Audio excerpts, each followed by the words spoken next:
Hello everyone, tonight we step into the bustling world of Pompeii, where you are a cupbearer serving wine in a lavish villa. Picture yourself lying on a straw mat, the room dim with dawn's first light, the hum of the city seeping through stone walls. You're the one who keeps the goblets full, ensuring every guest is pleased, but each pour carries a risk. One mistake could mean punishment or worse. Honestly, you probably wouldn't survive a day in your own dusty sandals. But we'll try, won't we? So before you get comfortable, take a moment to like the video and subscribe, but only if you truly enjoy what I do here. Oh, and drop a comment with your location and local time. I'm curious where you're relaxing tonight.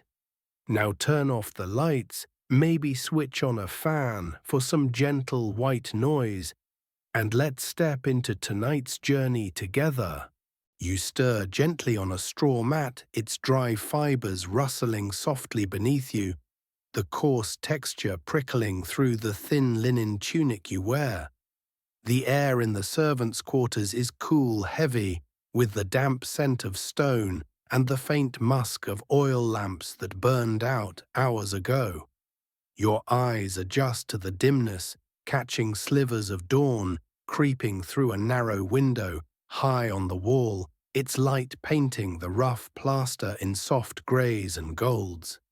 The villa is waking, but it does so slowly, a murmur of distant voices and clattering pots drifting in from the courtyard beyond. You're a cupbearer in one of Pompeii's grandest homes, tasked with serving wine to the master, his family, and their endless parade of guests. It sounds simple, but every move you make is a delicate balance. Spill a drop, serve a bad vintage, or miss a hint of poison, and your day could end in shame. You sit up, your breath catching in the chilly air, a faint mist that fades as you rub your eyes. The tunic clings to your shoulders, its fabric rough and slightly damp from the night's humidity, a reminder of Pompeii's closeness to the sea. You stretch your arms, feeling the stiffness from yesterday's endless tasks, hauling amphorae, polishing goblets, dodging the steward's sharp gaze. The Romans love their wine, and as a cupbearer, you're the one who keeps it flowing, a role that's both essential and overlooked. You chuckle to yourself, imagining explaining this to a modern waiter. No tips, just the chance to avoid a scolding. Good luck selling that job on a resume. Your first task is to prepare for the day, to shake off the sleep and ready yourself for the villa's demands. You reach for a small clay bowl beside your mat, its surface chipped but smooth, filled with water from the fountain you fetched last night. You splash some on your face, the cold biting your skin, waking you like a nudge from the gods. The water smells faintly of minerals, a hint of the earth beneath Pompeii's streets, and you wipe it away with the back of your hand, feeling the calluses from gripping heavy wine jugs. You're young, maybe 19, but the villa's work has toughened you, your hands more suited to labor than luxury. You catch yourself wondering if the master, lounging in his marble-floored chambers, ever wakes this early. Probably not, he's too busy dreaming of his next feast. The straw mat crinkles as you shift its fibers, poking through the tunic, a small irritation you've learned to ignore. The quarters are cramped, a narrow room shared with other servants, cooks, cleaners, a boy who tends the lamps. Their mats are empty now, their owners already at work, and you hear the faint clink of pots from the kitchen nearby. The villa never truly sleeps, its rhythm tied to the master's whims and the city's pulse. You kneel pulling a pair of worn leather sandals from under the mat, their straps frayed but sturdy. You'll need them today. Pompeii's streets are dusty and the villa's floors are hard. You smirk, picturing a modern office worker swapping their sneakers for these. Comfortable hardly, durable just barely. But they get you through. You stand brushing straw from your tunic and move toward a small wooden chest in the corner, its lid scratched from years of use. Inside are your tools, a linen cloth for polishing goblets, a bronze spoon for mixing wine, a tiny vial of olive oil to smooth your hands before serving. You tuck them into a fold of your tunic, their weight familiar, like the knotted cords you've heard traders speak of from distant lands. The Romans are meticulous about their wine, and as a cupbearer you're expected to be flawless, your hands steady, your presence invisible. You wonder, not for the first time, why anyone would poison the wine you serve. A rival, a spurned lover. You shake your head, amused by the thought. Typical Roman drama, turning a simple job into a web of intrigue and grudges. The dawn light grows stronger, painting the walls in warmer hues, and you hear the distant hum of Pompeii, waking cartwheels, creaking vendors, calling the low murmur of the forum. You pause at the doorway, taking a deep breath. The air is thick with the scent of baking bread and sea salt, a blend that's unmistakably Pompeii. You're ready, or as ready as you'll ever be, to step into the villa's chaos. The master's guests will expect their wine, the steward will watch your every move, and the day will test you in ways you can't predict. You think of the modern world with its coffee breaks and labor laws. Would they trade their ease for this, a straw mat, a chipped bowl, and a job where one slip could cost you everything? You laugh softly, picturing a barista fumbling a goblet and facing a Roman's wrath. You take your first step outside, the air cool against your face. It's time to begin your day. You step back from the doorway, the cool morning air of Pompeii lingering on your face, carrying the faint scent of sea salt and baking bread from the waking city. The straw mat beneath your feet rustles softly, its fibers catching on the rough linen of your sleeping tunic, now damp with the night's humidity. The servants' quarters are dim, the dawn light filtering through the narrow window, casting long shadows across the plaster walls, their surface chipped but smooth. Your sandals rest by the mat, their leather straps frayed. But before you can slip them on, you need to dress properly for the day's work. As a cupbearer, your appearance must be neat, unassuming, a silent servant in the villa's bustling world. You move toward the wooden chest in the corner, its scratched lid creaking as you lift it, ready to don the simple tunic that marks your role. The chest is small, its wood darkened by years of use, and inside lies a folded linen tunic, its fabric a faded grey, coarse but clean. You pull it out, the linen heavy in your hands, its texture rough like the straw you slept on. You shake it gently, watching a few specks of dust drift into the dim light, and hold it up, noticing a faint stain near the hem, probably wine from a banquet you served days ago. You smile, imagining explaining this to a modern office worker. No dry cleaning, just hope the stain fades. They'd probably toss it and order a new one online. The tunic is plain without the bright dyes or fine weaves of the master's robes, but it's yours, a uniform that keeps you invisible in the villa's hierarchy. You slip off your sleeping tunic, the damp fabric peeling away from your skin, leaving you shivering in the morning chill. The air in the quarters is cool, almost damp, carrying the faint smell of stone and the lingering smoke of last night's lamps. You pull the clean tunic over your head, feeling its coarse weave brush your shoulders, its weight settling like a quiet burden. It's loose tied at the waist with a thin leather cord, and the hem falls just above your knees, practical for the day's tasks, carrying jugs, serving wine, dodging spills. You adjust the cord, pulling it snug, and feel the tunic shift its fabric, scratching faintly against your skin. The Romans love their appearances, and even a cupbearer must look presentable, though you're more likely to be noticed for a mistake than a polished look.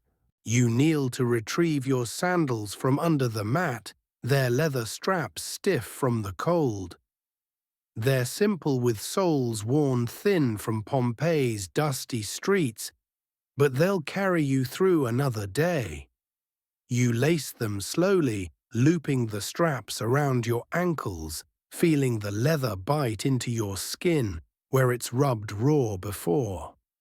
You've learned to tie them tight, loose sandals mean tripping, and tripping with a goblet in hand is a quick way to earn the steward's wrath. You chuckle softly, picturing a modern barista trying to serve coffee in these. Non-slip soles, never heard of them. The sandals are no match for the villa's marble floors, but they're all you've got. The tunic feels heavy now, its linen absorbing the room's dampness, and you smooth it down, brushing away a stray piece of straw that clings to the fabric. You notice a small tear near the shoulder, barely visible, but enough to remind you to ask a seamstress for a patch. You're no good with a needle. Your hands are better suited to pouring wine than stitching. You think of the weavers you've seen in Pompeii's markets, their looms clacking as they spin linen finer than anything you'll ever wear. The master's guests drape themselves in silks dyed crimson and purple, but for you, this grey tunic is enough a badge of your role. You wonder not for the first time if the master even knows your name. Probably not. He's too busy planning his next feast. You stand testing the tunic's fit, its loose folds swaying as you move. The leather cord at your waist holds it in place, and you adjust it again, making sure it won't slip during the day's rush. The sandals grip your feet, their straps secure, and you take a few steps, feeling the cold stone floor beneath you. The quarters are quiet now, the other servants already scattered to their tasks, and you hear the distant clatter of the kitchen where cooks are preparing the master's morning meal. The villa is a living thing, its pulse tied to the city's rhythm, and as a cupbearer, you're a small part of its flow, carrying wine to keep the guests content.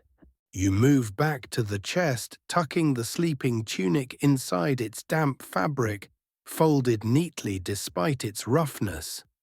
You glance at the tools you'll need later, the linen cloth, the bronze spoon, the vial of olive oil, and decide to leave them for now. The steward will expect you soon, his sharp eyes watching for any delay, and you can't afford to linger. You think of the modern world with its uniforms and name tags.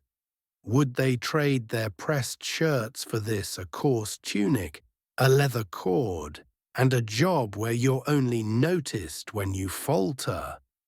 You laugh quietly, picturing a modern server tripping over a sandal strap and spilling latte on a Roman noble. The dawn light is brighter now, spilling through the window, painting the walls in soft golds. You pause, taking a deep breath, the air thick with the scent of Pompeii bread salt and the faint tang of the sea. The day awaits with its goblets and guests, its risks and rituals. You step toward the doorway, the tunic settling against your skin, ready to face the villa's demands. You step away from the servants' quarters, the coarse linen tunic settling against your skin, its grey folds tied snugly with the leather cord at your waist. Your sandals, now laced tightly, tap softly on the stone floor, their worn leather gripping the cool surface as you move through the villa's dim corridor. The morning air carries the scent of fresh bread and sea salt, mingling with the faint warmth of Pompeii's waking streets beyond the walls. The dawn light filters through small windows, casting golden patches on the plaster, and you feel the weight of the day ahead, serving wine-pleasing guests staying invisible. Your first task awaits in the villa's storeroom, where the master's silver goblets must be polished to a flawless shine, ready for the lavish meals that will fill the triclinium. You carry a linen cloth tucked into your tunic, its texture a quiet promise of the work to come. You enter the storeroom, a small shadowed space tucked behind the kitchen, its air cool and heavy with the scent of oil and metal. The walls are lined with wooden shelves stacked with clay amphorae bronze bowls, and the gleaming silver goblets you're here to tend. The goblets are ornate, their surfaces etched with vines and dolphins, each one heavy enough to make your wrist ache when you pour. You pull the linen cloth from your tunic, its fibers soft but sturdy, and select the first goblet, its silver cool against your palm. You begin to polish, moving the cloth in slow circular motions, watching the tarnish fade under your touch. You smile, imagining explaining this to a modern bartender. No dishwasher, just elbow grease and prayers. They'd probably quit on the spot. The goblet's surface catches the dim light, reflecting it in soft glints that dance across the storeroom's walls. You work carefully, your fingers tracing the etched patterns, feeling the slight ridges where the craftsman's tools left their mark.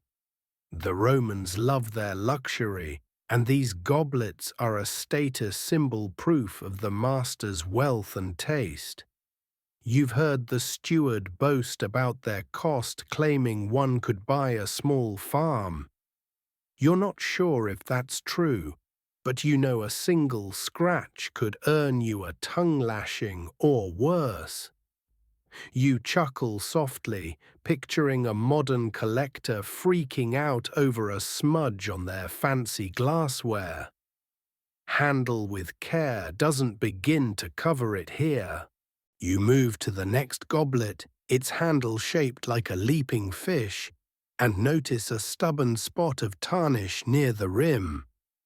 You rub harder, the cloth growing warm under your fingers, and feel a faint ache in your wrist from the effort. The storeroom is quiet, save for the soft scrape of cloth on silver and the distant clatter of the kitchen, where cooks are preparing the morning's bread and fish.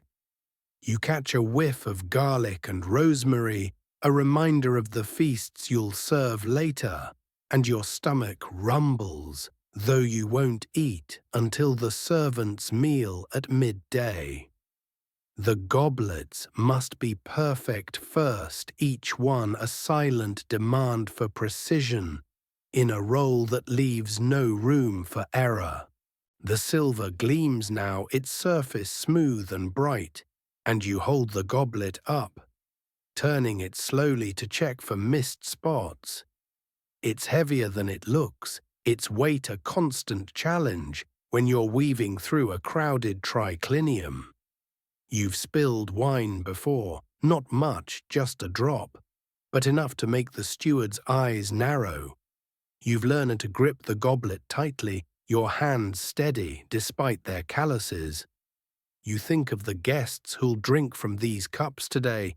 Merchants, senators, maybe a poet with a flair for drama. They'll barely notice you, but they'll notice the wine, and that's your job to make it flawless. You smirk, imagining a modern server juggling these goblets at a busy bar. Good luck not dropping one, you'd say. You set the goblet down its base, clinking softly against the shelf, and pick up another, this one with a vine pattern that twists around its bowl.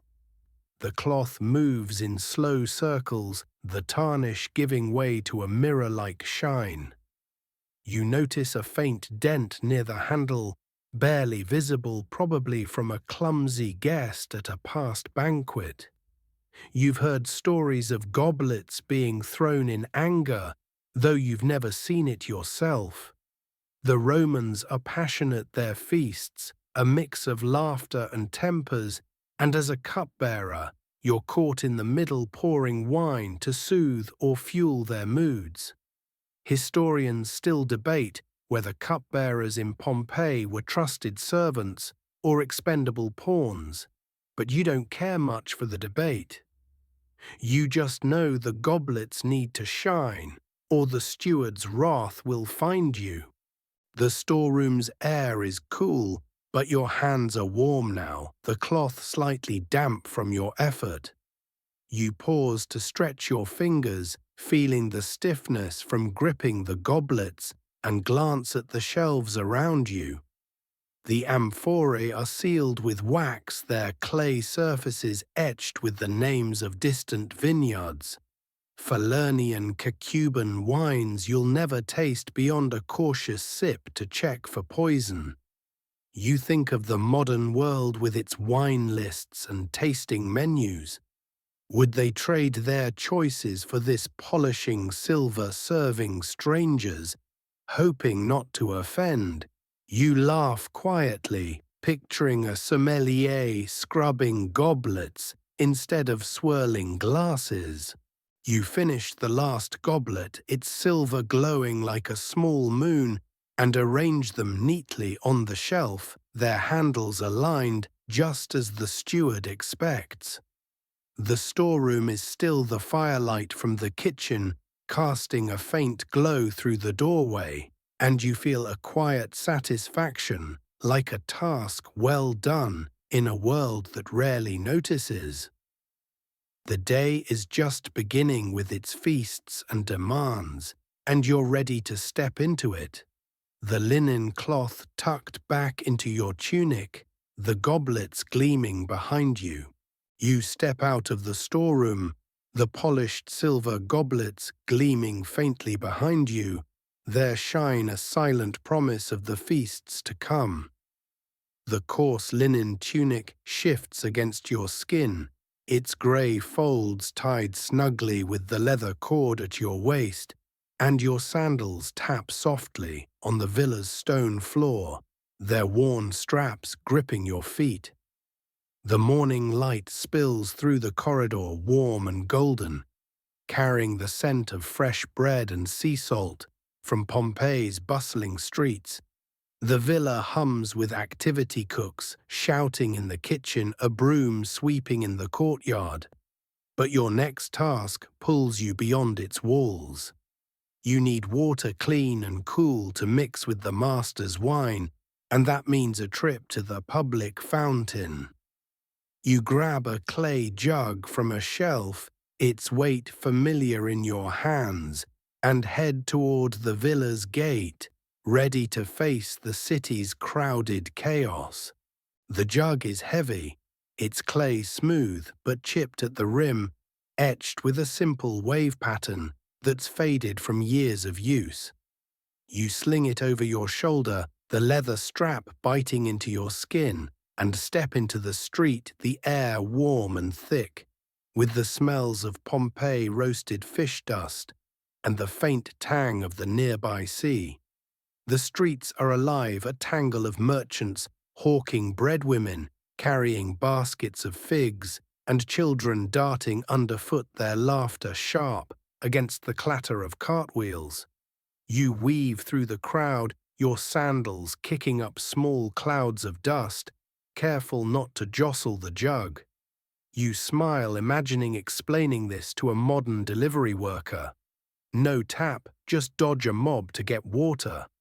They'd probably call an Uber instead. The fountain is a few streets away, its stone basin a gathering place for servants, vendors, and gossipers. You move slowly, your eyes scanning the uneven cobblestones, some raised just enough to trip the unwary. You've stumbled before early in your days as a cupbearer, and the memory of the jug's weight pulling you down still stings. The Romans built Pompeii with precision, but their streets are a test of balance, especially with a jug that feels heavier with every step. You dodge a man, pushing a cart of amphorae, his voice booming as he advertises his wine, and sidestep a stray dog sniffing at a pile of fish bones. The city's pulse is relentless, and as a cupbearer, you're just another figure in its flow, unnoticed, unless you falter. The fountain comes into view, its carved stone spout trickling water into a wide basin, the surface rippling under the morning sun. A small crowd gathers around it, two women filling jugs, a boy splashing his hands, an old man muttering about the price of olives. You wait your turn, the jug resting against your hip, its clay cool despite the day's warmth. The water smells clean, with a faint mineral tang, a gift from the aqueducts that snake through the hills to feed Pompeii's thirst. You've heard the master boast about the city's engineering, claiming it rivals Rome itself. You're not sure about that, but you're grateful for the fountain, even if getting here means navigating a maze of elbows and noise. You step forward as the women move aside, their jugs balanced on their heads, and hold your jug under the spout. The water flows steadily, splashing against the clay, its cold spray misting your hands. You watch the jug fill, the weight growing, and adjust your grip, feeling the strain in your arms. The Romans dilute their wine with water, a custom you've never fully understood. Why weaken a good vintage? But it's your job to make it perfect. You've mixed it wrong before adding too little water, and the steward's glare was sharper than a knife.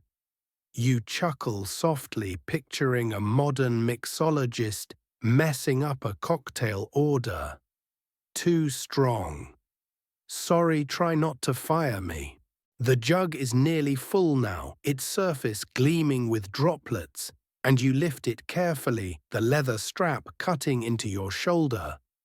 The crowd around the fountain shifts, a new group arriving, their voices a low hum of gossip.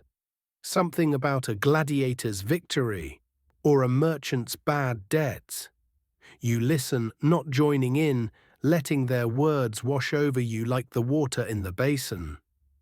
Pompeii thrives on talk, and as a cupbearer you hear it all, though you're expected to stay silent.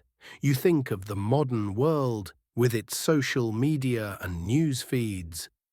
Would they trade their screens for this, carrying water through a noisy crowd, catching snippets of scandal? You laugh quietly, imagining a blogger juggling a clay jug while live tweeting. You step away from the fountain, the jug heavy but balanced, and start back toward the villa. The streets are busier now, the sun climbing higher, its heat warming the cobblestones under your sandals.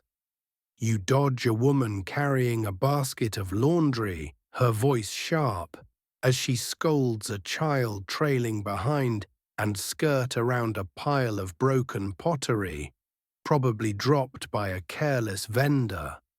The jug's weight pulls at your shoulder, but you've learned to carry it without spilling, a skill that took weeks of practice and a few soaked tunics. Historians still debate whether Pompeii's fountains were social hubs or just necessities, but you don't care much for the debate. The water is in your jug, and that's what matters. The villa's gate is in sight now, its wooden frame a welcome landmark amid the city's chaos. You keep moving the jug steady, the tunic brushing your knees, ready to return to the villa's demands. You step through the villa's gate, the clay jug of fountain water heavy on your shoulder. Its cool weight a steady burden as you navigate the courtyard's bustling rhythm. Your sandals tap softly on the stone path, their frayed leather straps gripping your feet, and the coarse linen tunic brushes your knees, its grey folds dusted with Pompeii's street grime. The morning sun warms the air, carrying the scent of roasted fish and blooming roses from the garden nearby, but the villa's demands pull you inward. The polished silver goblets wait in the storeroom, and the water you carry will soon mix with the master's wine. But first, you must ensure the wine itself is safe. You head to the storeroom jug in hand to taste a sample from the amphorae, a quiet ritual that carries the weight of danger in every sip. You enter the storeroom, its shadowed coolness a relief after the sunlit courtyard. The air is thick with the scent of clay and fermented grapes mingling with the faint metallic tang of the silver goblets you polished earlier. You set the jug down carefully on a wooden shelf, its clay clinking softly against the wood, and turn to the amphorae lined against the wall. They're tall, their clay surfaces sealed with wax, etched with the names of vineyards, Falernian Caecuban, the kind of wine the master boasts about to his guests. You select a small bronze cup from a shelf, its surface worn but clean, and move to the nearest amphora, a heavy jug with a narrow neck. You smile, imagining explaining this to a modern sommelier. No tasting notes, just don't die. They'd probably stick to bottled water. You pry the wax seal loose, the faint crackle of it, breaking a soft sound in the storeroom's stillness. The wine's aroma rises rich and sharp, a mix of ripe fruit and earth that fills your nose. You tilt the amphora, letting a small stream pour into the bronze cup, the liquid glinting a deep red in the dim light, filtering through a high window. The Romans are particular about their wine, but they're also paranoid. Poison is a whisper in every wealthy household, a threat you're tasked with detecting. You've been taught to taste carefully, to let the wine sit on your tongue, to notice any bitterness beyond the grape. You've never found poison, but the possibility lingers, a quiet tension in every sip. You chuckle softly, picturing a modern food tester spitting out a bad batch. Needs more arsenic, they'd joke, but here it's no laughing matter. You lift the cup, its bronze cool against your lips, and take a small sip, letting the wine roll over your tongue.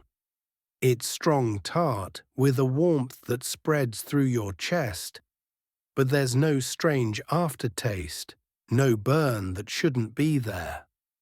You swallow, feeling the liquid settle, and wait, your breath steady as you listen to your body. The storeroom is silent, save for the distant clatter of the kitchen and the soft hum of Pompeii's streets beyond the walls. You've done this dozens of times, maybe hundreds, since becoming a cupbearer. But each taste feels new, a moment where you're more than a servant. You're a shield, however small, for the master's safety. You think of the guests who'll drink this wine today. Merchants, poets, maybe a senator with a sharp tongue. They'll never know you tasted it first. You set the cup down, its base clinking faintly on the shelf, and wipe your lips with the back of your hand, noticing the faint calluses from carrying jugs and goblets. The wine is safe, or as safe as you can tell, and you feel a quiet relief like passing a test you didn't study for. You move to the next amphora, this one smaller, its wax seal marked with a dolphin, a sign of a lighter vintage. You pour another sip, the wine, a pale amber, and taste again its flavor, softer, almost sweet, but still clean. The Romans love their rituals, and this one, tasting for poison, is as much about trust as it is about danger. You smirk, imagining a modern chef sniffing a dish for sabotage. All clear, boss, you'd say, but here no one thanks you. The storeroom's cool air brushes your skin, a contrast to the wine's warmth lingering in your throat. You glance at the clay jug you brought, its water waiting to dilute the wine for the master's guests, a task you'll tackle soon. The amphorae loom around you, their clay surfaces etched with the pride of distant vineyards, and you wonder, not for the first time, who might want to poison the master. A rival merchant, a jealous cousin. Pompeii thrives on gossip, and you've heard whispers of such plots, though they're usually just tavern talk. Historians still debate whether cupbearers in Roman households were truly at risk, or if the fear of poison was exaggerated, but you don't care much for the debate. The wine tastes fine, and that's enough for now. You finish tasting the last amphora, a robust red that leaves a faint bitterness on your tongue, but it's the grape, not poison.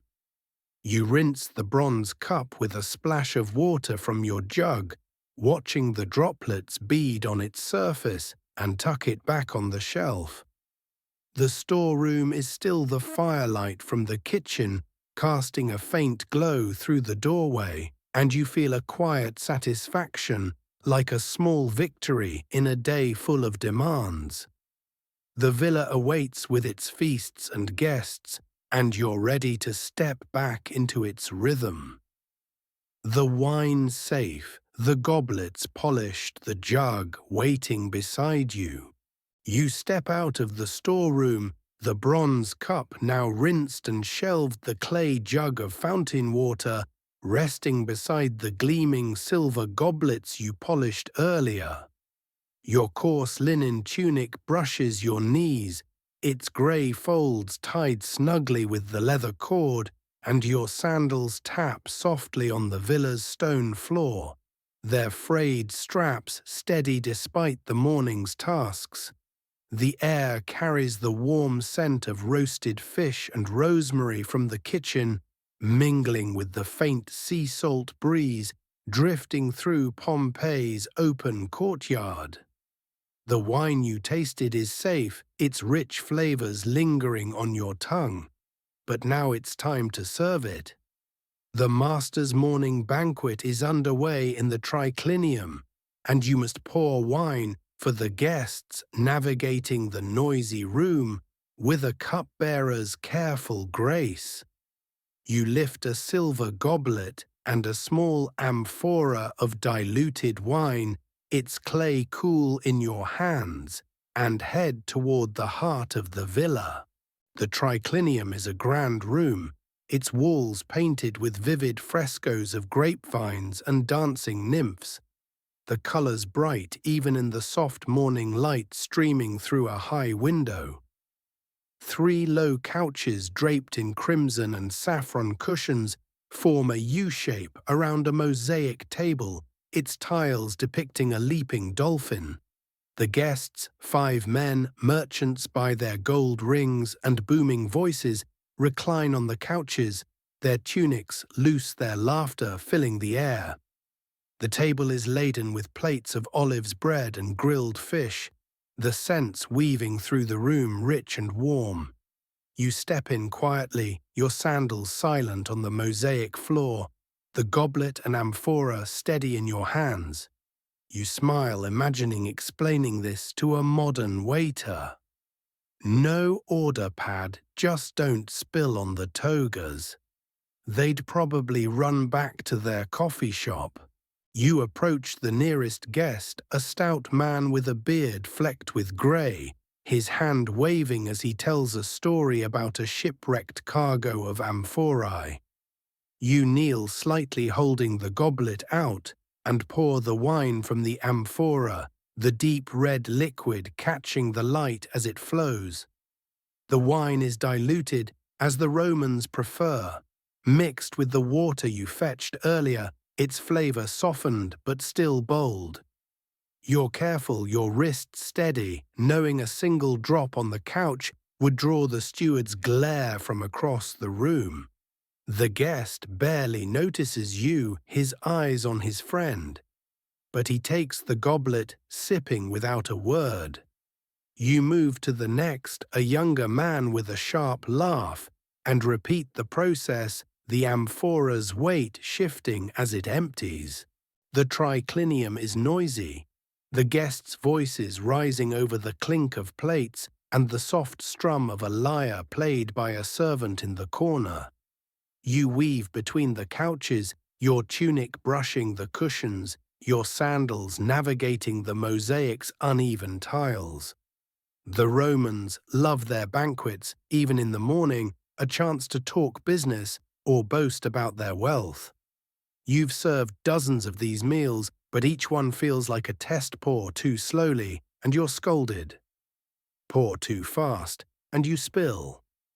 You chuckle softly, picturing a modern server juggling trays in a crowded restaurant. At least they don't have to dodge reclining guests. You think, amused by the thought of a diner sprawled across a booth. You refill the stout man's goblet, noticing a small splash of wine on his fingers, which he wipes on his tunic without a care. You're grateful it wasn't your fault, spills are your responsibility, and the steward standing by the doorway watches like a hawk. His eyes are sharp, his arms crossed, and you feel his gaze as you move to the next guest. A thin man who's gesturing wildly about a deal in the forum. You pour the wine steady and step back, your presence fading into the room's chaos. The Romans expect cupbearers to be invisible, a shadow with a goblet, and you've learned to blend in, though your arms ache from holding the amphora's weight. The air is warm, now heavy with the scents of food and wine, and you catch a faint whiff of the guest's perfume, a mix of rose and myrrh that clashes with the fish. You think of the storeroom, its cool silence a contrast to this noisy splendor and wonder, how the master affords these feasts. Pompeii's wealth flows like its wine, but as a cupbearer you see only the work, polishing, fetching, pouring, praying. You don't falter. Historians still debate whether morning banquets in Pompeii were for business or pleasure, but you don't care much for the debate. The goblets need filling, and that's your world, a cycle of service under the steward's watchful eye. You move to the last guest, a man with a scar above his eyebrow, his voice low as he mutters about taxes. You pour the amphora nearly empty and feel a small relief the first round is done, though more will follow. The lyre's notes hum in the background, and you glance at the frescoes, their nymphs frozen in mid-dance, a reminder of the villa's opulence. You think of the modern world with its quick meals and takeout. Would they trade their ease for this pouring wine, for loud strangers hoping not to spill? You laugh quietly, picturing a barista tripping over a couch, coffee splashing everywhere.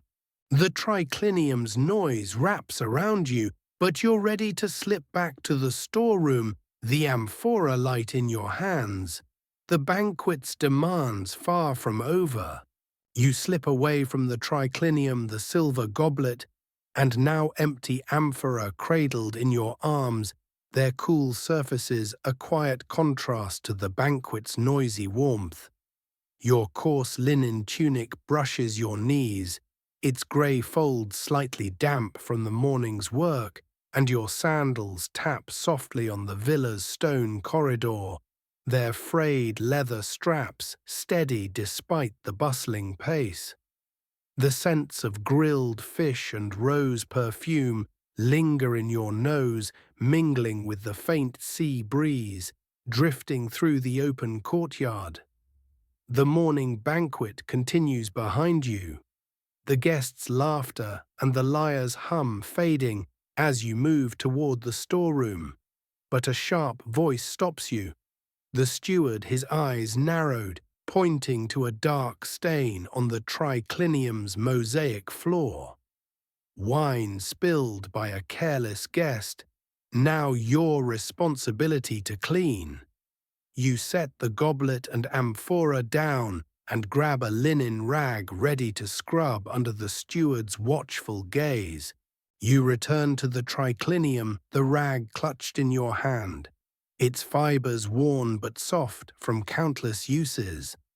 The room is still lively, the guests reclining on their crimson and saffron cushions, their voices rising over plates of olives and bread.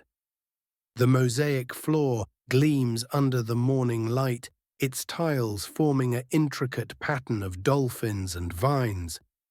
But the wine stain mars it a deep red splotch near the central table. You kneel, the tiles cold against your knees, and begin to scrub the rag, moving in slow, deliberate circles. The wine is sticky, its sharp, fruity scent rising as you work, a reminder of the Falernian you poured moments ago. You smile, imagining explaining this to a modern janitor. No mop, just a rag and some grit. They'd probably demand a power washer. The stain is stubborn, the wine seeping into the grout between the tiles, and you press harder, feeling the rag grow damp under your fingers. Your tunic shifts its coarse linen, brushing your thighs, and you're careful to keep it tucked, knowing the steward's eyes are on you. He stands by the doorway, his arms crossed, his face a mask of impatience. You've seen him scold servants for less, a smudge on a goblet, a delay in serving, and you know a single missed spot could earn you a sharp word or worse. The Romans love their perfection, especially in a villa like this, where every detail reflects the master's wealth. You chuckle softly, picturing a modern boss freaking out over a coffee spill. Clean it now, they'd snap, but here the stakes feel higher. You dip the rag into a small clay bowl of water you brought from the storeroom, the liquid cool and clear, and wring it out, watching droplets fall onto the mosaic. The water smells faintly of minerals, a trace of Pompeii's aqueducts, and it softens the stain, making it easier to scrub. The tiles are smooth but uneven, their edges catching the rag, and you work carefully, tracing the dolphin's curve to avoid scratching the mosaic. You've heard the master boast about this floor, claiming it cost more than a year's wine supply. You're not sure if that's true, but you know a damaged tile would be your fault, not the guest who spilled. You think of the banquet, the guests' careless gestures, and wonder how many stains you've cleaned without them noticing. The stain begins to fade, the red giving way to the mosaic's blue and green, and you feel a quiet satisfaction, like solving a small puzzle. Your knees ache from kneeling, the cold tiles pressing into your skin, and you shift slightly, adjusting your sandals to ease the discomfort. The triclinium's noise wraps around you, the guests' laughter, the clink of plates, the lyre's soft notes, but you stay focused, the rag moving in steady circles. You catch a whiff of garlic from a nearby dish, sharp against the wine's fading scent, and your stomach rumbles, though you won't eat until the servant's meal later. You smirk, imagining a modern server sneaking a fry during a shift. Not here, you think, knowing the steward would spot you in an instant. You rinse the rag again, the water now tinged pink, and scrub the last of the stain, watching the mosaic gleam once more. The steward is still there, his gaze less sharp now, though he doesn't acknowledge your work. You've learned not to expect praise. Cupbearers are invisible unless they air a lesson you've carried since your first day. The Romans have their hierarchies, and you're near the bottom, your role defined by goblets and stains. Historians still debate whether servants in Pompeii were valued for their skill or merely tolerated. But you don't care much for the debate. The floor is clean, and that's enough to keep the steward's tongue still. You stand, your knees creaking, and tuck the damp rag into your tunic, its weight a small reminder of the task. The triclinium hums with life, the guests oblivious to the stain's brief existence, their goblets still raised in toasts. You glance at the mosaic, its dolphins, now pristine, and feel a flicker of pride, though no one else will notice. You think of the modern world with its cleaning crews and chemicals. Would they trade their tools for this? A rag, a bowl, and a floor that demands perfection. You laugh quietly, picturing a janitor scrubbing tiles while dodging a Roman sandal. The banquet continues, but your work in the triclinium is done for now. You're ready to return to the storeroom, the clay jug and goblets, waiting the villa's demands pulling you forward. You step away from the triclinium, the mosaic floor, now free of the wine stain, its dolphins gleaming under the morning light, as the guests' laughter fades behind you. Your coarse linen tunic clings to your skin, its grey folds slightly damp from the effort of scrubbing, and your sandals tap softly on the villa's stone corridor, their frayed leather straps steady despite the day's demands. The damp linen rag is tucked into your waistband, its weight a small reminder of the task just completed, and the air carries the warm scent of bread and roasted garlic mingling with the faint sea breeze from Pompeii's bustling streets. The morning banquet has depleted the triclinium's wine supply, and your next task is to refill the small amphorae used for serving. You head toward the villa's cellar, where heavy clay vessels wait, your muscles bracing for the strain of hauling them up the narrow stairs. You descend into the cellar, the stone steps cool and slick beneath your sandals, their edges worn smooth by years of footsteps. The air grows colder as you go heavy with the scent of damp earth and fermented grapes, a sharp contrast to the triclinium's warmth. The cellar is dim, lit only by a single oil lamp, flickering on a wooden shelf, its flame casting long shadows across the rough stone walls. Rows of amphorae line the floor, their clay surfaces sealed with wax, some as tall as your chest, their handles thick and sturdy. You select one marked with the Falernian seal, its weight daunting, even before you lift it. You smile, imagining explaining this to a modern bartender. No kegs, just wrestle a clay jug. They'd probably call for a forklift. You wrap your hands around the amphora's handles, feeling the clay's cool, gritty texture against your calloused palms. It's heavier than the small serving amphora you carried earlier, filled with enough wine to satisfy the master's guests for the next round. You brace your legs, bending your knees, and lift the weight pulling at your shoulders, your muscles straining under the load. The amphora shifts slightly, its contents sloshing softly, and you steady it, careful not to let it tip. You've dropped one before months ago when you were new, and the crash still haunts you, the wine pooling like blood on the cellar floor, the steward's voice sharp in your ears. You chuckle softly, picturing a modern delivery worker fumbling a crate of bottles. "Oops, there goes the Merlot," they'd say, but here there's no room for oops. You begin the climb, the stone steps narrow and uneven, each one a test of balance as you carry the amphora's weight.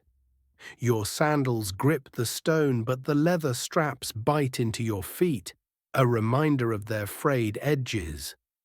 The cellar's air is thick, the scent of wine and earth clinging to your tunic, and you feel a bead of sweat trace down your back, despite the coolness.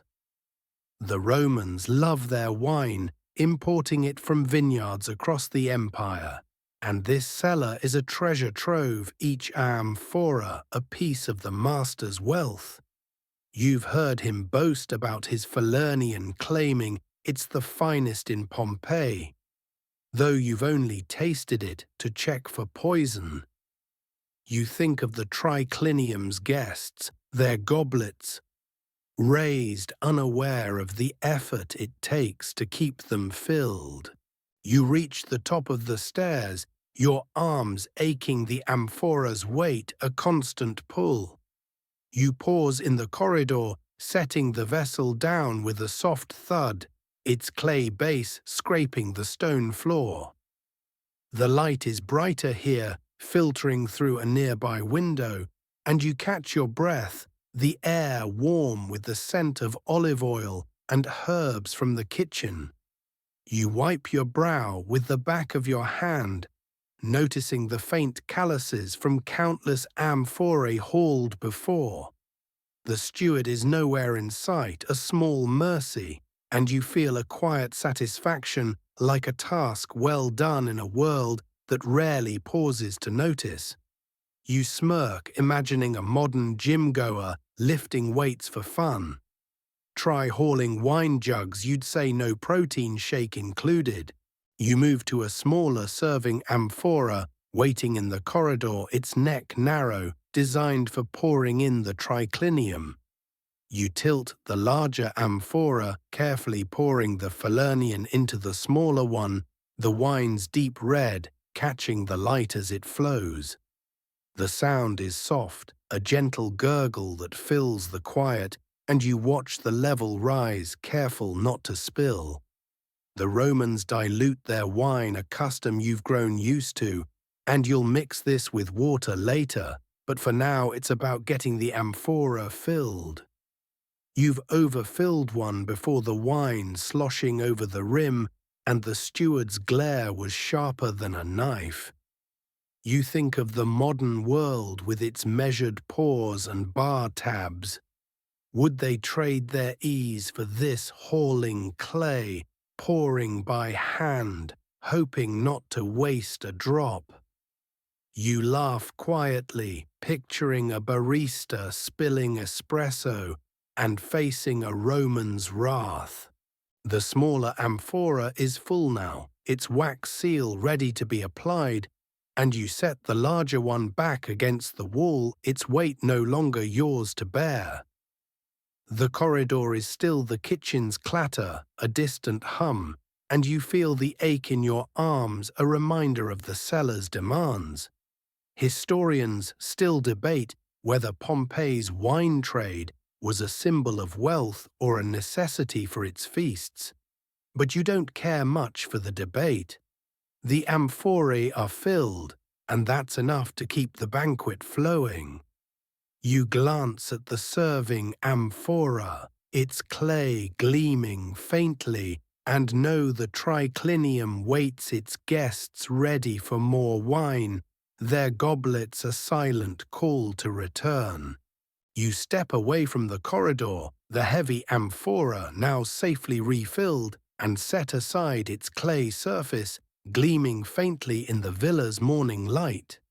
Your coarse linen tunic brushes your knees, its grey folds slightly damp from the cellar's cool air, and your sandals tap softly on the stone floor, their frayed leather straps gripping your feet despite the day's labour.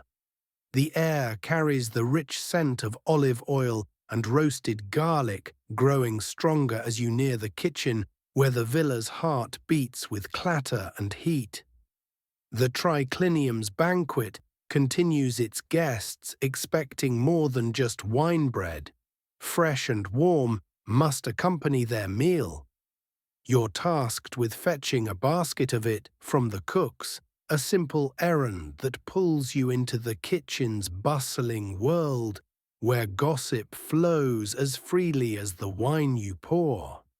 You smooth your tunic, ready to slip in and out, but the cook's tales catch your ear, a quiet distraction in your endless duties. The kitchen is a small, steamy room, its walls blackened by years of smoke, the air thick with the scent of baking bread, sizzling fish and herbs crushed under pestles. A large clay oven dominates one wall, its glow casting flickering shadows across the wooden tables littered with bowls, knives, and sprigs of rosemary. Two cooks work in tandem, a stout woman with flour-dusted hands kneading dough, and an older man chopping onions, his eyes watering as he mutters about the market's prices. You step inside your sandals, sticking slightly to the floor, tacky with spilled oil, and spot a wicker basket of fresh bread on a table near the oven. You move toward it, the heat from the fire warming your face, and smile, imagining explaining this to a modern chef. No delivery just dodged the chaos for bread. They'd probably order takeout instead. You reach for the basket, its woven fibers rough under your fingers. The bread inside still warm, its crust golden and crisp. The cooks barely notice you, their voices a steady hum weaving tales as they work. The woman, her hands buried in dough, speaks of a merchant caught cheating at the forum, his scales rigged to shortchange customers. The man laughs a low rumble and counters with a story about a gladiator who tripped in the arena only to win by sheer luck. You listen, not speaking, letting their words wash over you like the kitchen's heat. Pompeii thrives on gossip, and the kitchen is its pulse, where servants trade stories of the city's scandals and quirks. You chuckle softly, picturing a modern gossip blog trying to keep up. Gladiator fumbles, still wins. They'd need a catchier headline. You lift the basket, its weight light, but comforting, and pause by the table, the bread's warmth seeping through the wicker. The woman glances at you, her eyes sharp but kind, and tosses a sprig of parsley into a pot, muttering about a noblewoman's new lover, a sailor with a questionable past. You don't know if it's true, but the story's rhythm is soothing, a distraction from the triclinium's demands.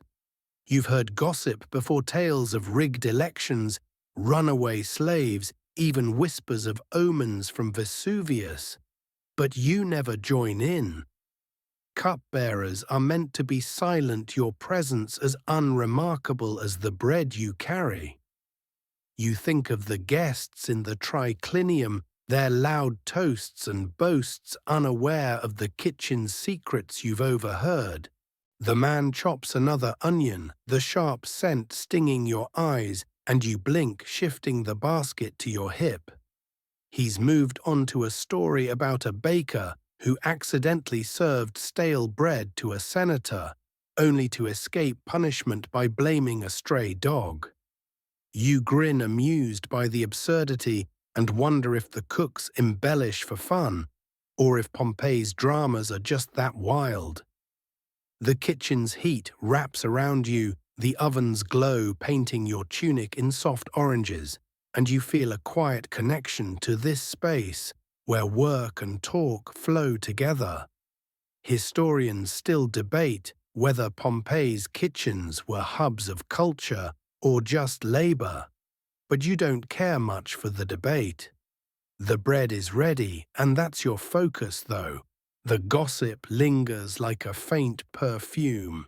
You adjust the basket, careful not to crush the loaves, and notice a small smear of flour on your tunic, probably brushed from the table.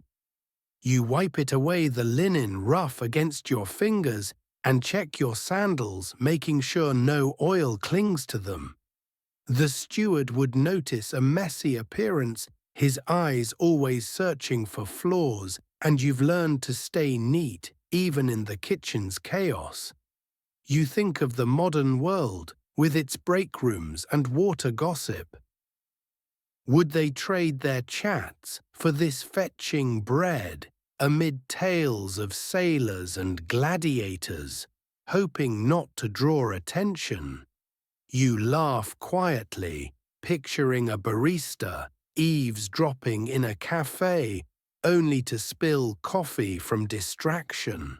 The cooks continue, their voices a gentle drone, now discussing a festival where someone tripped into a fountain. You step toward the doorway, the basket secure, the kitchen's heat fading as the corridor's cool air brushes your skin.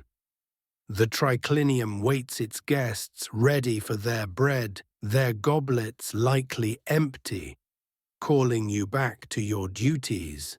You step out of the kitchen, the wicker basket of warm bread balanced on your hip, its golden loaves filling the air with a soft yeasty scent that mingles with the villa's ever-present sea breeze. Your coarse linen tunic brushes your knees, its grey folds dusted with faint flour from the cook's table, and your sandals tap softly on the stone corridor, their frayed leather straps steady despite the morning's bustle. The triclinium's noise grows louder as you approach, the guests' laughter, and the lyre's hum spilling into the hallway, a reminder of the banquet's demands. You delivered the bread moments ago, but a new problem has arisen. A guest has complained about the wine being too warm, and the master's temper is stirring. You must navigate the triclinium, carefully dodging his ire, while keeping the goblets filled, your presence as silent as the shadows on the mosaic floor. You enter the triclinium, the basket now empty, set aside near the doorway. The room is vibrant, its frescoed walls glowing under the midday light, the mosaic table cluttered with plates of figs, fish, and half-eaten bread. The guests recline on their crimson and saffron cushions, their voices a lively hum. But the master, seated at the head couch, has a furrowed brow, his fingers drumming on a silver goblet. The complaining guest, a stout man with a gold ring, gestures animatedly, his voice sharp as he grumbles about the wine's temperature. You catch the steward's eye from across the room, his nod a silent command to fix this, and you move toward a small bronze pitcher of cooler wine kept in the shade of a marble pillar. You smile, imagining explaining this to a modern server. Customers mad just don't get fired. They'd probably comp a drink and call it a day. You lift the pitcher, its bronze surface cool against your palms, the wine inside mixed with water to the master's liking.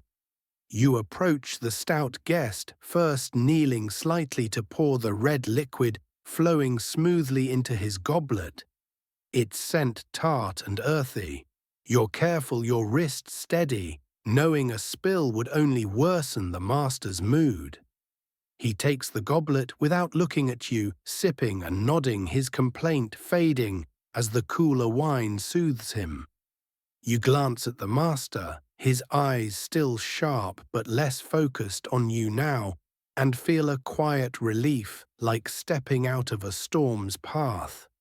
The Romans are quick to anger, especially when their feasts are anything less than perfect, and as a cupbearer, you're an easy target for their frustrations. You move to the next guest, a younger man with a loud laugh, refilling his goblet with the same care. The triclinium's noise wraps around you, the clink of plates, the guest's banter, the lyre's soft notes, but you stay alert, your senses tuned to the master's mood. He's speaking now, his voice low, complaining about the guest's rudeness, and you keep your head down your tunic, brushing the cushions as you weave between the couches. You've learned to be invisible, to let the master's temper pass like a cloud, but it's a delicate dance. You chuckle softly, picturing a modern manager chewing out a server for a bad review. At least they don't throw goblets, you think, though you've heard stories of that happening here. The pitcher is lighter now, its wine nearly gone, and you step back to the pillar, setting it down to fetch another. The steward watches from the doorway, his arms crossed, his gaze less harsh but still expectant. You've avoided the master's ire for now, but the banquet is far from over, and another mistake could shift his anger back to you. The Romans love their hierarchies, and as a cupbearer, you're near the bottom, your role defined by service and silence. You notice a small wine splash on your tunic, probably from the guest's earlier complaint, and rub it with your thumb, hoping it won't stain. The steward would notice his eyes catching every flaw, and you've learned to keep yourself tidy, even in the triclinium's chaos. You lift a new pitcher, it's bronze, etched with a simple vine pattern, and return to the couches, pouring for a guest who's mid-story about a chariot race. The wine flows, the goblet fills, and you step back, your sandals silent on the mosaic floor. The master's temper seems to have settled, his fingers no longer drumming, but you know it could flare again. A bad vintage, a slow pour, anything could spark it. You think of the kitchen's gossip, the cook's tales of gladiators and merchants, and wonder if they ever face the master's wrath. Probably not. Their work stays behind walls, while yours is on display, every move judged. Historians still debate whether Roman masters were harsh or lenient with their servants, but you don't care much for the debate. The master's mood is calm, and that's enough for now. The triclinium's warmth wraps around you, the scents of winefish and perfume thick in the air. You glance at the frescoes, their nymphs frozen in dance, and feel a quiet pride in keeping the banquet smooth, even if no one notices. You think of the modern world with its customer complaints and online reviews. Would they trade their feedback forms for this dodging a master's temper, pouring wine under pressure? You laugh quietly, picturing a barista facing a Roman noble's glare, coffee cup trembling in their hand. The banquet hums on, the guests' voices rising, and you're ready to slip back to the storeroom, the pitcher in hand, the triclinium's demands ever present. You step away from the triclinium, the bronze pitcher now light in your hands. Its wine poured into the guests' goblets, the master's temper calmed for the moment. Your coarse linen tunic brushes your knees, its grey folds faintly stained with a splash of wine, and your sandals tap softly on the villa's stone corridor, their frayed leather straps steady despite the morning's demands. The air carries the warm scent of roasted garlic and figs from the banquet, mingling with the faint sea breeze drifting through the open courtyard. The triclinium's noise fades behind you, guests' laughter, the lyre's hum, but the banquet's needs pull you back to the storeroom. The guests will soon want more wine, and it must be diluted to their taste, a task that requires precision. You head to the storeroom, ready to blend wine with water in a bronze bowl, measuring carefully to avoid the steward's sharp eye. You enter the storeroom, its shadowed coolness a quiet relief after the triclinium's bustle. The air is thick with the scent of clay and fermented grapes, a familiar mix that clings to the wooden shelves lined with amphorae and goblets. You set the pitcher down on a low table, its bronze surface etched with vines, and reach for a wide bronze bowl, its interior polished to a soft sheen. The bowl is heavy, its edges cool against your palms, and you place it beside the clay jug of fountain water you fetched earlier, its surface still beaded with droplets. You select a small amphora of Cuban wine, its wax seal intact, and smile, imagining explaining this to a modern mixologist. No jigger, just guess and pray. They'd probably stick to their cocktail shakers. You pry the amphora's seal loose, the wax crackling softly in the storeroom's stillness, and tilt it, letting a steady stream of wine pour into the bronze bowl. The liquid is a deep amber, its scent sharp and fruity, filling the air with a warmth that makes your nose tingle. The Romans prefer their wine diluted, a custom you've grown used to, though you've heard guests argue over the perfect ratio. Too much water weakens the flavor, too little makes it harsh. You've mixed it wrong before earning a scowl from the steward when a guest complained of a watery pour. You pour slowly, watching the wine pool in the bowl, its surface catching the dim light from a high window. You chuckle softly, picturing a modern bartender messing up a martini. Too much vermouth. Sorry, don't fire me. You set the amphora down its clay base, scraping the table, and reach for the jug of water. The water is cool, its mineral tang faint, but clean, a gift from Pompeii's aqueducts. You lift the jug, your arms still aching from hauling the larger amphora earlier, and pour a careful stream into the bowl, watching the water swirl, with the wine turning it a softer red. You aim for a balance, about 1 part water to 2 parts. Wine, a ratio the master favors for morning banquets.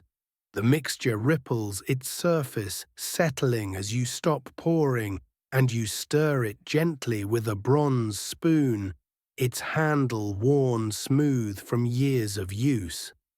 The spoon clinks faintly against the bowl, a soft sound that blends with the distant kitchen clatter.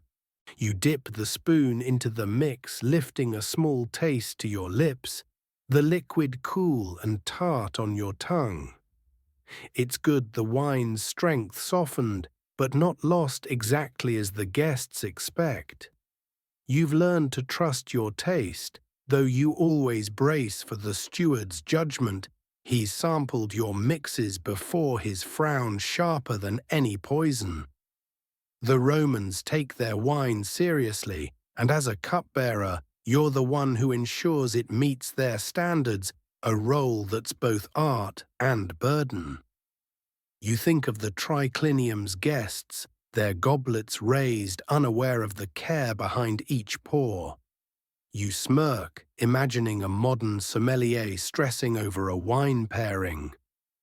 At least they don't have to mix it by hand, you think, amused by the thought of a chef fussing over a blender. You pour the diluted wine from the bowl into a clean bronze pitcher, its surface gleaming faintly in the storeroom's dim light. The pitcher fills slowly, the liquid gurgling softly, and you're careful not to spill, knowing the steward would notice even a drop on the table. The storeroom is quiet, the amphorae looming like silent sentinels, their clay etched with the pride of distant vineyards. You wonder not for the first time why the Romans dilute their wine. Some say it's for health, others for taste. But you've heard drunken guests laugh off both reasons. Historians still debate whether dilution was a Roman quirk or a practical choice, but you don't care much for the debate. The mix is right, and that's what keeps the banquet flowing. You set the bowl down its bronze, now empty, and wipe your hands on your tunic, noticing a faint wine stain on your fingers. You rub it away the linen rough against your skin and check your sandals, making sure no dust clings to them from the storeroom floor. The steward's eyes miss nothing, and you've learned to stay neat even in the quiet moments between tasks. You think of the modern world with its precise measurements and bar tools.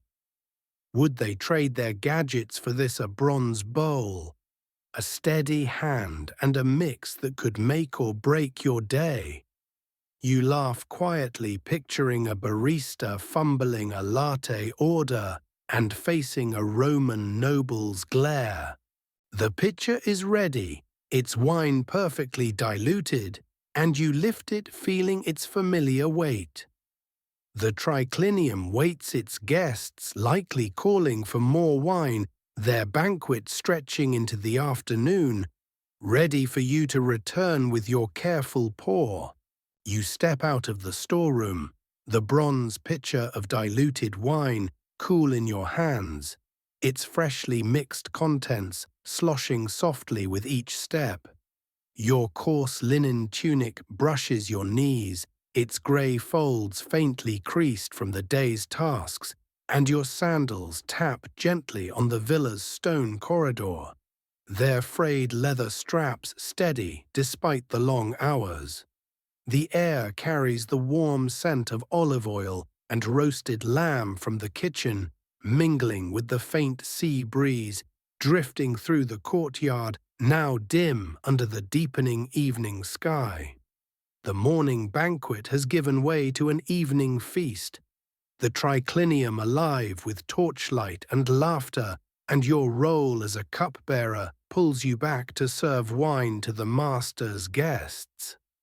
You adjust the pitcher, its weight familiar, and head toward the opulent room, ready to pour under the flickering glow of flames. The triclinium is transformed by night, its frescoed walls of grapevines and nymphs shimmering under the golden light of torches mounted on bronze stands.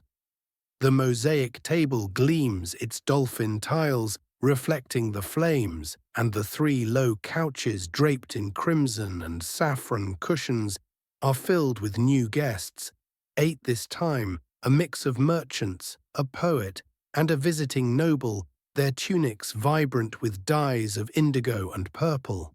They recline, their voices loud with stories of trade routes and chariot races, their laughter punctuated by the clink of silver goblets. You step in quietly, your sandals silent on the mosaic floor, the pitcher steady in your hands. You smile, imagining explaining this to a modern server. No dimmer switch, just torches and chaos. They'd probably stick to daytime shifts. You approach the nearest guest, a broad-shouldered merchant with a gold chain, his goblet half empty, as he gestures about a deal in the forum. You kneel slightly, tilting the pitcher to pour the diluted wine, a soft red cacuban, flowing smoothly, its earthy scent rising in the warm air.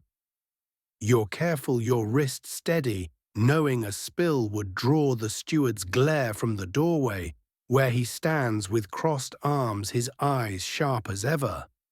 The merchant takes the goblet without a glance, sipping and nodding his focus on the poet across the table, who's reciting a verse about Venus.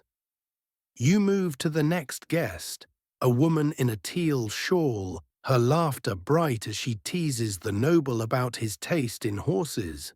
You pour the wine, catching the torchlight, and step back, your presence fading into the room's lively hum. The triclinium is warm, the torch's heat mingling with the scents of lamb figs and myrrh perfume, creating a heady mix that clings to your tunic. The guests are louder now, their voices rising over a flute, played by a servant in the corner, its notes weaving through the chatter. You weave between the couches, your sandals navigating the mosaic's uneven tiles, the picture growing lighter with each pour. The Romans love their evening feasts, a chance to flaunt wealth and wit, and as a cupbearer, you're the silent thread keeping their goblets full. You chuckle softly, picturing a modern bartender at a noisy club.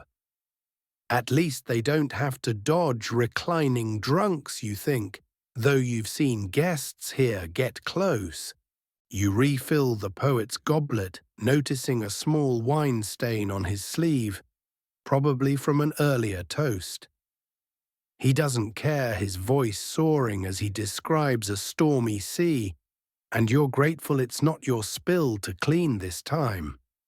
The steward's gaze follows you, his presence a constant reminder to stay flawless. Pour too slowly and you're scolded. Pour too fast and you risk a splash. You've learned to move with care, your hands steady despite the pitcher's weight and the room's chaos. You think of the morning banquet, the guests' complaint about warm wine, and how you dodged the master's temper. The evening feast is grander, the stakes higher, but the dance is the same: serve, pour, vanish. The air grows warmer, the torches flickering as a breeze slips through the open window, carrying a hint of salt from the sea. You pour for the noble, a man with a silver armband, his voice low as he mutters about taxes.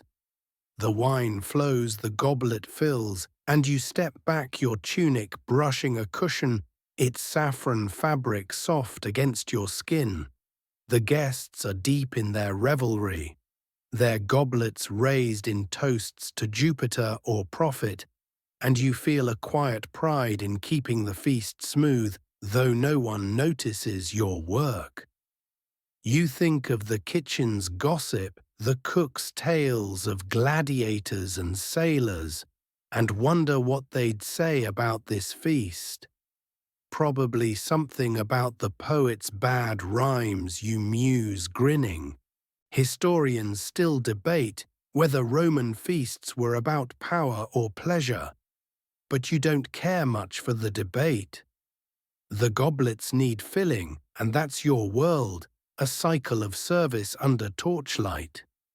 You notice a faint smudge on the pitcher, likely from your own fingers, and wipe it with your tunic, the linen rough but effective. The steward would spot it, his eyes catching every flaw, and you've learned to stay neat, even in the triclinium's glow. You think of the modern world, with its night shifts and tip jars. Would they trade their hustle for this pouring wine by firelight, dodging noble egos? You laugh quietly, picturing a barista fumbling a goblet under a Roman stare, coffee splashing everywhere. The pitcher is nearly empty, the feast's demands unrelenting, and you're ready to slip back to the storeroom, the triclinium's torchlight still burning bright behind you. You step away from the triclinium, the bronze pitcher now nearly empty in your hands, its diluted wine poured into the guests' goblets under the flickering torchlight of the evening feast. Your coarse linen tunic brushes your knees, its grey folds faintly creased from weaving through the crowded couches, and your sandals tap softly on the villa's stone corridor, their frayed leather straps gripping your feet, despite the long day's work. The warm scents of roasted lamb and myrrh perfume linger in the air, mingling with the faint sea breeze slipping through the courtyard, now dark under Pompeii's starry sky. The feast's laughter and flute music fade behind you as you head toward the storeroom to refill the pitcher, but the corridor's polished floor, slick with spilled oil, catches you off guard. You slip your balance faltering and must steady yourself quickly to avoid a fall, your heart steady despite the moment's jolt. The corridor is dimly lit, a single oil lamp on a wall sconce, casting a soft, wavering glow across the smooth stone floor, its surface polished to a shine that reflects the flame. You take a step, the pitcher balanced in your hands, and feel your sandal slide the leather sole, skidding on a patch of oil, likely spilled by a servant rushing with a lamp or a cook carrying a tray. Your body lurches the pitcher, tilting dangerously, and you catch yourself against the wall, your free hand pressing against the cool plaster, its texture rough under your palm. The wine sloshes but doesn't spill, a small victory that keeps the steward's glare at bay. You smile, imagining explaining this to a modern waiter. No non-slip shoes, just hope you don't crash. They'd probably demand a safety manual. You steady your footing, your sandals finding grip on a drier patch of stone, and take a slow breath, the air warm with the faint scent of olive oil and the corridor's dusty stillness. Your heart beats a little faster, but you keep it calm, a trick you've learned from countless near misses in the villa's chaos. The pitcher is secure, its bronze cool against your fingers, and you check it reflexively, ensuring no wine has splashed onto your tunic.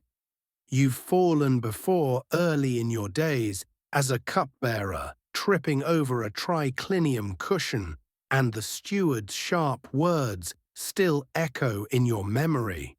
The Romans expect grace even from servants, and a slip like this could draw unwanted attention, especially with the feast still in full swing. You glance at the floor, the oil's sheen, catching the lamplight a slick trap for the unwary.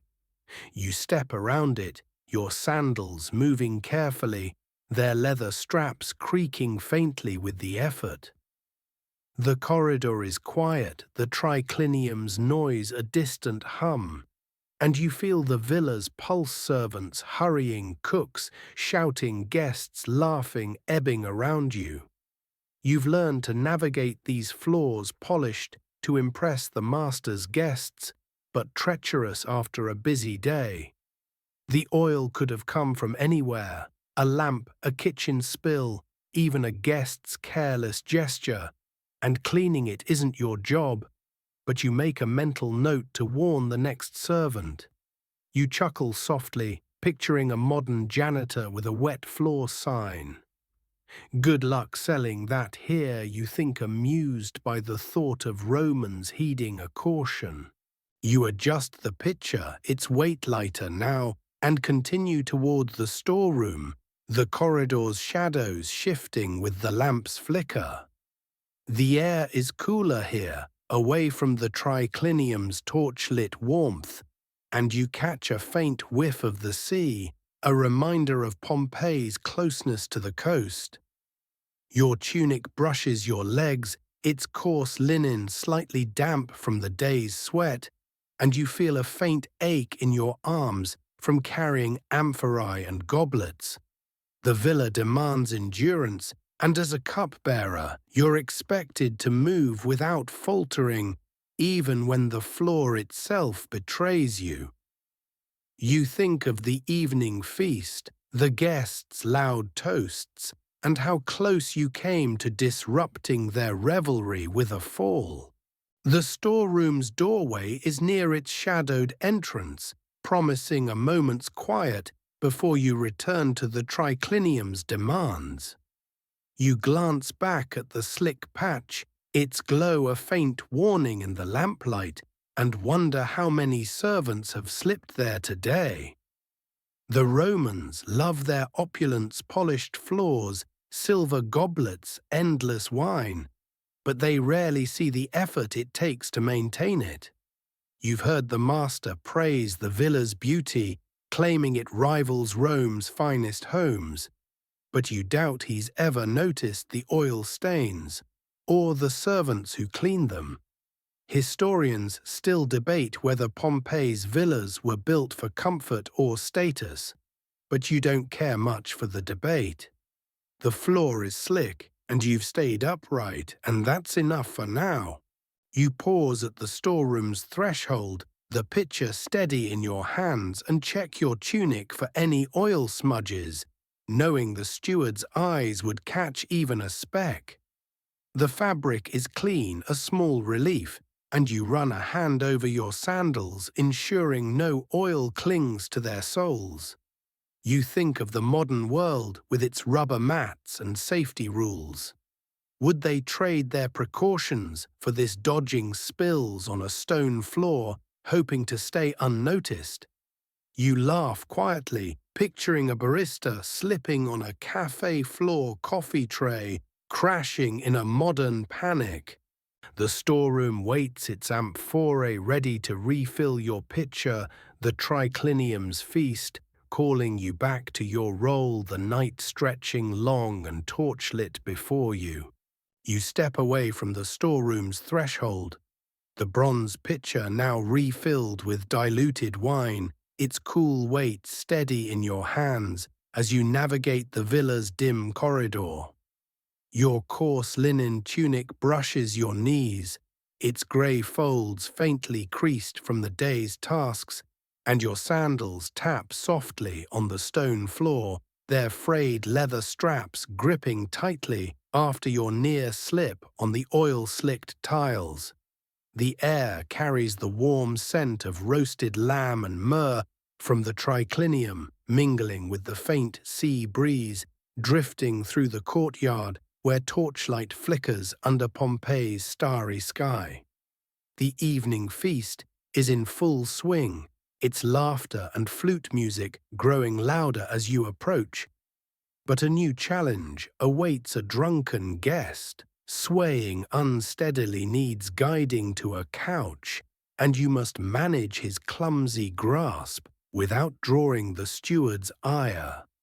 You adjust the pitcher, your steps careful, and re-enter the triclinium's glowing chaos. The triclinium is a blaze of light, its frescoed walls shimmering under the torch's golden glow, the mosaic table cluttered with plates of figs, oysters, and half-eaten bread. The guests recline on crimson and saffron cushions, their voices a lively hum, but one, a merchant with a flushed face and wine-stained tunic, has risen swaying as he tries to toast the room, his goblet sloshing dangerously. The steward standing by the doorway catches your eye, his nod a silent command to intervene before the guest causes a scene. You set the pitcher on a marble side table, its bronze clinking softly, and move toward the merchant, your sandals silent on the mosaic floor. You smile, imagining explaining this to a modern bartender. No bouncer just heard the drunk guy yourself. They'd probably call security and hide. You approach the merchant, his eyes glassy, his voice loud as he mumbles about a trade deal gone sour. You offer a gentle bow, your tunic brushing the floor, and gesture toward the nearest couch, its cushions slightly askew from earlier revelry. "This way, sir," you say softly, your voice low to avoid drawing attention.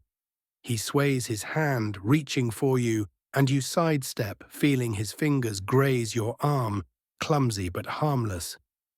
The Romans love their wine, and feasts like this often end with guests teetering their toasts, turning to slurs. You've guided drunks before merchants, poets, even a senator once, and you've learned to stay calm, your movements smooth to avoid a stumble or spill. You chuckle softly, picturing a modern server dodging a tipsy patron at a bar. At least they don't have to bow first, you think, amused by the thought of a Roman noble demanding such respect. You guide the merchant's arm, your touch light but firm, steering him toward the couch.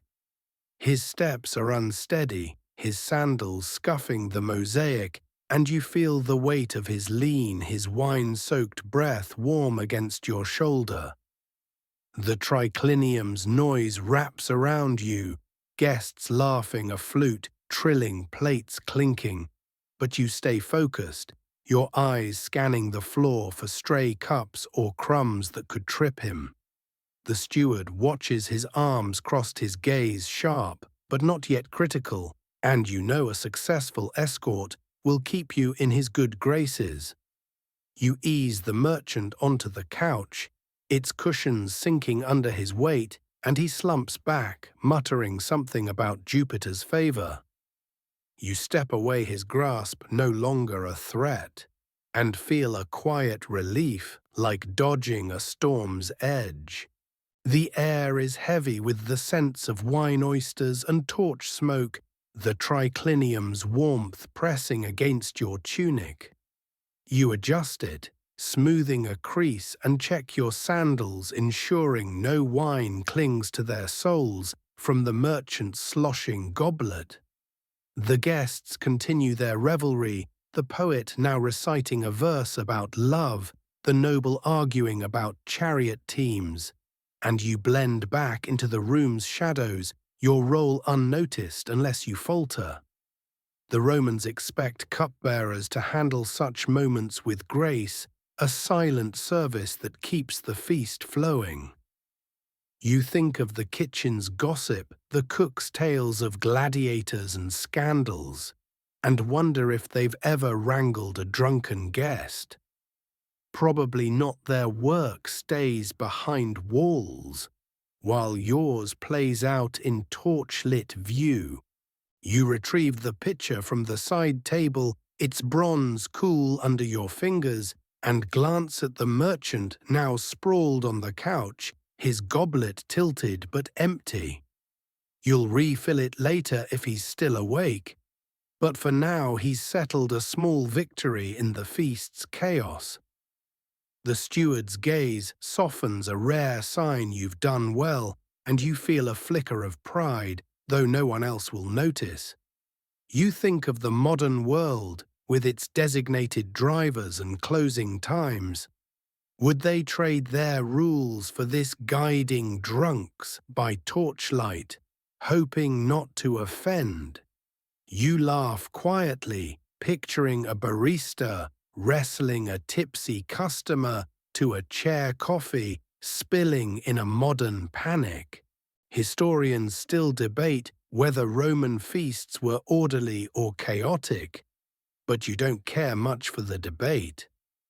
The guest is seated, and that's enough to keep the triclinium's rhythm steady. The air grows warmer, the torches flickering as a breeze slips through the window, and you notice a faint wine stain on your tunic, probably from the merchant's grasp. You rub it with your thumb, hoping it won't set, knowing the steward's eyes catch every flaw. The feast hums on its demands, unrelenting, and you're ready to pour again, the pitcher in hand, the triclinium's torchlight guiding your steps.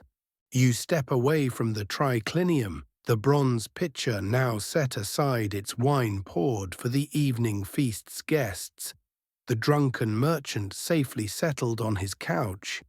Your coarse linen tunic brushes your knees, its grey folds faintly stained from the day's spills, and your sandals tap softly on the villa's stone corridor, their frayed leather straps steady despite the long hours.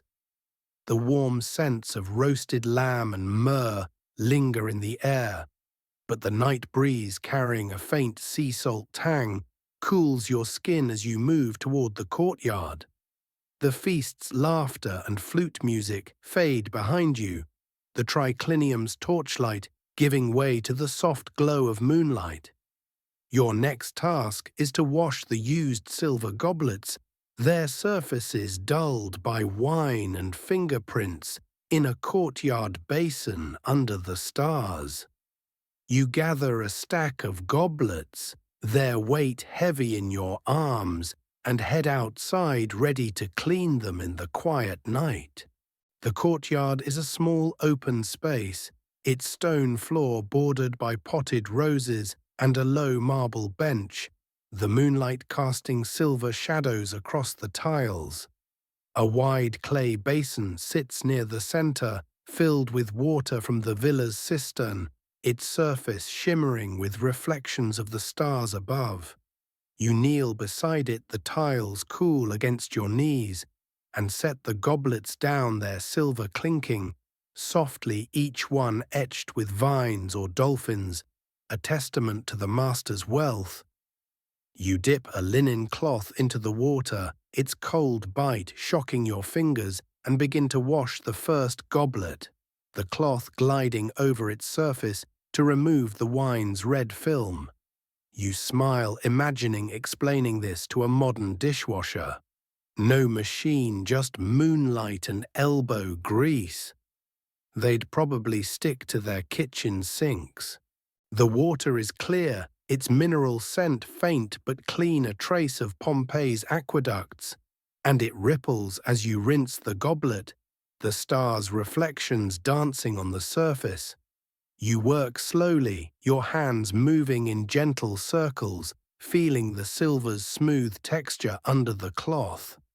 The goblets are heavy, their ornate designs catching the moonlight, and you're careful not to scratch them, knowing the steward would notice even a faint mark. You've cleaned these goblets before countless times, but the quiet of the courtyard makes this moment feel different, almost peaceful. A pause in the villa's relentless rhythm. You chuckle softly, picturing a modern server scrubbing glasses after a shift. At least they've got hot water, you think, amused by the thought of them shivering under a starry sky. You move to the next goblet, its handle shaped like a leaping fish, and notice a stubborn wine stain near the rim, dried and sticky from the feast. You rub harder, the cloth growing damp, and feel a faint ache in your wrists from the day's tasks, pouring, carrying, guiding guests. The courtyard is silent, save for the soft splash of water and the distant hum of the triclinium, where the feast continues, its guests likely too drunk to notice their empty goblets. The Romans love their opulence, but they rarely see the labor behind it. The polished floors, the filled amphorae, the gleaming silver you tend under the stars. You think of the drunken merchant, his clumsy grasp, and wonder if he's still sprawled on the couch, muttering about trade deals. The basin's water grows cloudy, tinged with wine and faint traces of oil from the guest's fingers, and you rinse the cloth, watching droplets bead on its fibers. The moonlight is bright, painting the courtyard in silvers and greys, and you catch a faint scent of roses from the nearby pots, their petals closed for the night. You've heard the master praise the courtyard's beauty, claiming it rivals the gardens of Rome, but you doubt he's ever knelt here scrubbing goblets by hand. The villa's wealth is built on servants like you, your work invisible unless it falters. You smirk, imagining a modern caterer washing dishes outdoors. Romantic, sure, until your hands freeze, you'd say, though the stars do make it oddly calming.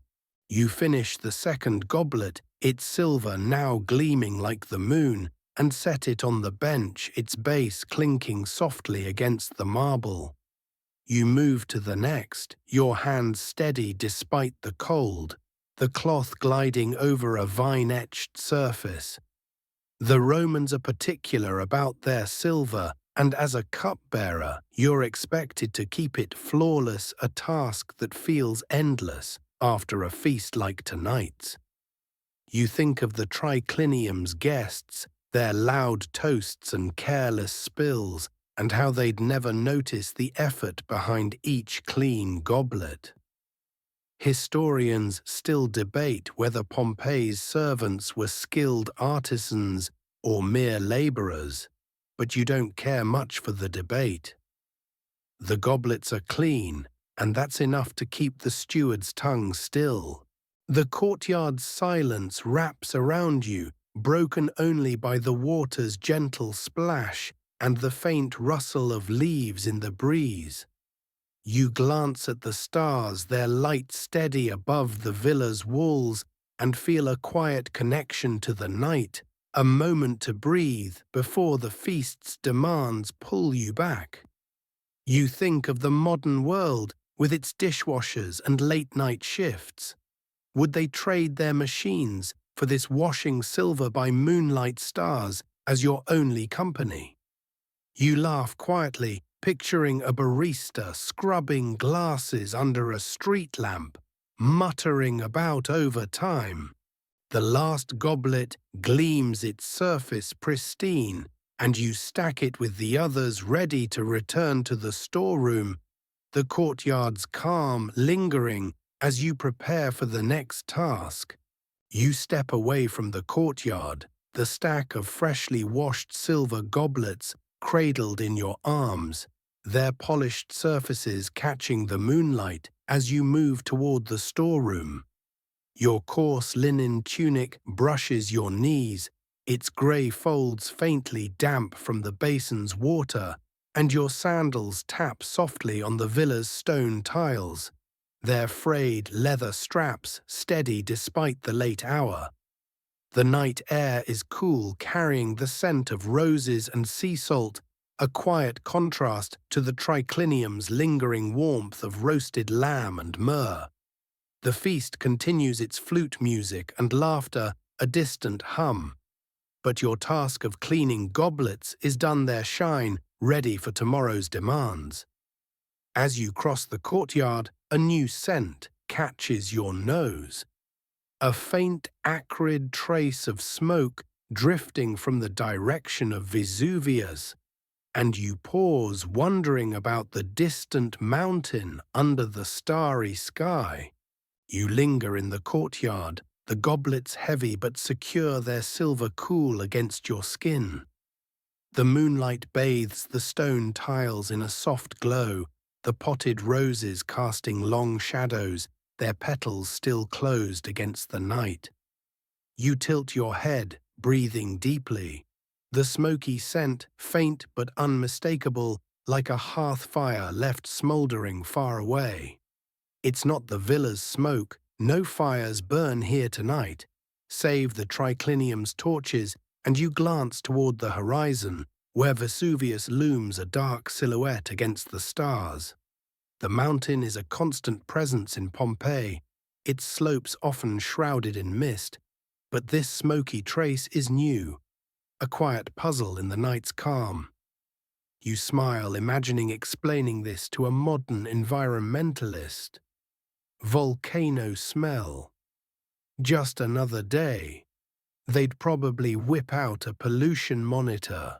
You shift the goblets, adjusting their weight to ease the strain on your arms, and take another breath, the smoke now mingling with the courtyard's rose and salt. You've heard stories about Vesuvius' old men in the Forum, claiming it breathes like a sleeping giant priest's, muttering about omens in its shadow. Most dismiss it as a quiet hill, good for vineyards and grazing, but the scent makes you wonder, a fleeting thought that passes as quickly as it comes. You're no seer, just a cupbearer, your world bound by goblets and wine, not mountains or myths. You've smelled stranger things in Pompeii, fish sauce gone sour, burning lamp oil, but this smoke carries a weight, a whisper of something larger. You chuckle softly, picturing a modern scientist sniffing the air and panicking. Eruption risk, they'd shout, but here it's just a curious note in the night. You step toward the storeroom, the goblets clinking faintly, and pause at the courtyard's edge, glancing back at Vesuvius's silhouette. The stars above are bright, their light steady, and you wonder if the mountain's smoke is a trick of the wind carrying a distant fire's trace. The Romans pay little mind to Vesuvius, their lives consumed by feasts and trade. But you've heard servants whisper about tremors, small shakes that rattle cups in the villa. You've felt them yourself, faint ripples underfoot, dismissed as the gods shifting in their sleep. You're not one for omens, but the smoky scent lingers a quiet nudge in your thoughts. You think of the triclinium's guests, their loud toasts oblivious to the mountain's presence, their goblets gleaming thanks to your work. The courtyard is silent save for the soft rustle of leaves in the breeze and the distant hum of the feast. You adjust your tunic, its coarse linen, brushing your skin, and check your sandals, ensuring no water from the basin clings to their soles. The steward would notice a messy appearance, his eyes sharp even in the moonlight, and you've learned to stay neat even after hours of labor. The smoky scent fades as you move closer to the storeroom. The villa's scents oil wine roses, taking over, grounding you in your tasks. You think of the kitchen's gossip, the cook's tales of gladiators and scandals, and wonder if they've noticed the smoke. Probably not. Their world is flour and fire, not distant mountains. You reach the storeroom's doorway, the goblets secure, and set them on a wooden shelf, their silver glowing faintly in the dim light. The air here is cool, heavy with the scent of clay and wine, a familiar haven after the courtyard's open sky. You pause, your hands free now, and rub your wrists, feeling the ache from carrying the goblets and pitchers all day. The smoky scent is gone, or perhaps you've grown used to it, a fleeting mystery in a night full of duties. Historians still debate whether Pompeii's residents sensed Vesuvius's threat before the eruption, but you don't care much for the debate. The goblets are clean, the wine is poured, and that's your world, not the mountain's whispers. You glance at the storeroom's shelves, the amphorae and pitchers, waiting for tomorrow's feasts, and feel a quiet satisfaction, like a task well done in a city that never rests. You think of the modern world with its air quality alerts and weather apps. Would they trade their warnings for this smelling smoke under stars, unsure what it means? You laugh quietly, picturing a barista sniffing the air and checking their phone, muttering about smog. The courtyard's calm lingers in your mind, the stars and Vesuvius, a silent backdrop as you prepare to return to the villa's demands, the night stretching on before you. You step away from the storeroom, the silver goblets now neatly shelved, their polished surfaces gleaming faintly in the dim light safe until the next feast's demands.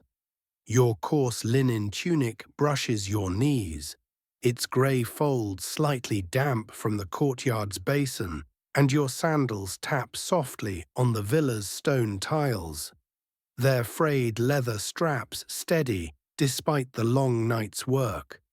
The air carries the faint scent of clay and wine from the storeroom, but as you cross into the courtyard, a sweeter note emerges. Roses, their blooms heavy in the night's cool embrace. The triclinium's distant hum of laughter and flute music lingers, but the feast's chaos feels far away, and you're drawn to the villa's garden, a small oasis of quiet. You head toward a stone bench amid the roses, seeking a moment to rest and catch your breath under Pompeii's starry sky. The garden is a narrow strip of green tucked between the villa's walls, its earth lined with clay pots of roses and lavender, their petals glowing softly in the moonlight. The stone bench sits near a small fountain, its trickle a gentle murmur, the water's surface catching the stars like a mirror. You ease yourself onto the bench, its surface cool and smooth against your thighs, the stone worn by years of servants stealing moments like this. Your tunic settles around you, its coarse linen, scratching faintly, and you lean back, feeling the day's weight amphora-hauled wine-poured guests, guided melt into a quiet ache in your muscles. You smile, imagining explaining this to a modern worker. No break room, just a bench and some flowers.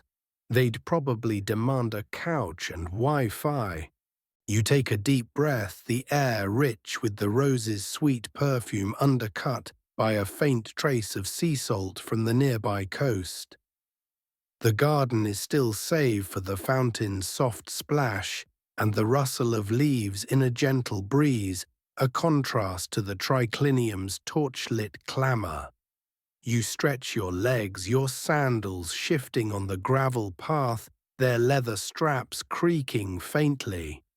The roses are in full bloom, their red and white petals vibrant even in the moonlight, and you notice a fallen petal on the bench, its edges curled like a tiny scroll. You pick it up, rolling it between your fingers, its texture soft but fragile, a reminder of the villa's beauty and its demands. You chuckle softly, picturing a modern gardener fussing over these roses. Organic, sure, but who's got time to prune you? Think amused by the idea of a Roman noble inspecting each bloom. The bench is hard, but it's enough a rare chance to sit after hours of standing, pouring and dodging spills. You feel the ache in your arms, a lingering memory of the heavy amphorae and goblets, and rub your wrists, noticing the calluses from gripping bronze and clay. The garden's quiet wraps around you, a brief escape from the steward's sharp eyes and the guest's endless needs. You think of the smoky scent from Vesuvius you noticed earlier, now gone, or perhaps masked by the rose's perfume. The mountain looms somewhere beyond the villa's walls, a silent presence you rarely consider, but its whisper lingers in your mind, a fleeting curiosity in the night's calm. You've heard servants talk of its tremors, small shakes that rattle cups.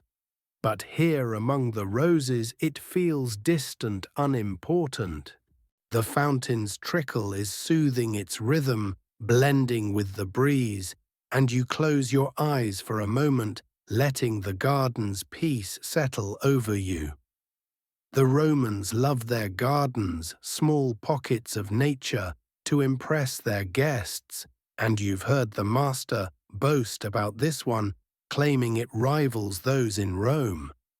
You doubt he's ever sat here, though, feeling the bench's chill or smelling the rose's delicate scent. Your role as a cupbearer keeps you moving invisible unless you falter. And this stolen moment feels like a gift, however brief. You think of the triclinium's guests, their loud toasts and drunken songs, and wonder if they'd notice the garden's quiet beauty. Probably not, they're too busy with their wine and wit. You open your eyes, the stars bright above their light, filtering through the villa's open roof, and notice a small leaf caught in your tunic, lightly brushed from a rosebush. You pluck it off the linen ruff under your fingers and check your sandals, ensuring no gravel clings to their soles. The steward would spot any mess, his gaze relentless, even in the feast's chaos, and you've learned to stay tidy even in a garden's calm. You think of the modern world with its coffee breaks and park benches. Would they trade their leisure for this, a stolen rest among roses, with a feast waiting to pull you back? You laugh quietly, picturing a barista sneaking a nap in a cafe's patio, only to be called back for a latte order. Historians still debate whether Pompeii's gardens were for pleasure or status, but you don't care much for the debate. The benches here, the roses bloom, and you've caught your breath, a small victory in a servant's long night. The triclinium's demands linger, the feast's goblets likely emptying, and you're ready to return the garden's quiet, a soft memory as you rise to face the villa's rhythm. You rise from the stone bench in the garden, the scent of blooming roses lingering on your coarse linen tunic, its grey folds brushing your knees as you stretch your legs, the brief rest easing the ache from a long day's work. Your sandals tap softly on the gravel path, their frayed leather straps steady, despite the late hour and the moonlight casts soft shadows across the courtyard. The fountains trickle a gentle hum in the night air. The triclinium's distant laughter and flute music from the evening feast fade as you move toward the villa's interior. But a new task pulls you away from the feast's chaos. The steward has instructed you to deliver a silver cup of wine to the mistress's chamber. A quiet errand that demands care and silence. You head to the storeroom to fetch the cup and a small bronze pitcher ready to tread softly through the villa's hushed corridors. You enter the storeroom, its cool air heavy with the scent of clay and fermented grapes, the shelves lined with amphorae and gleaming goblets from your earlier cleaning. You select a silver cup, its surface etched with delicate vine patterns, its weight light but precious in your hands. You lift a small bronze pitcher, already filled with diluted Cuban wine, its amber hue catching the faint lamplight filtering through the doorway. You adjust your tunic, smoothing a crease, and check your sandals for any gravel from the garden, knowing the mistress expects tidiness, her gaze as sharp as the steward's in its own way. You smile, imagining explaining this to a modern server.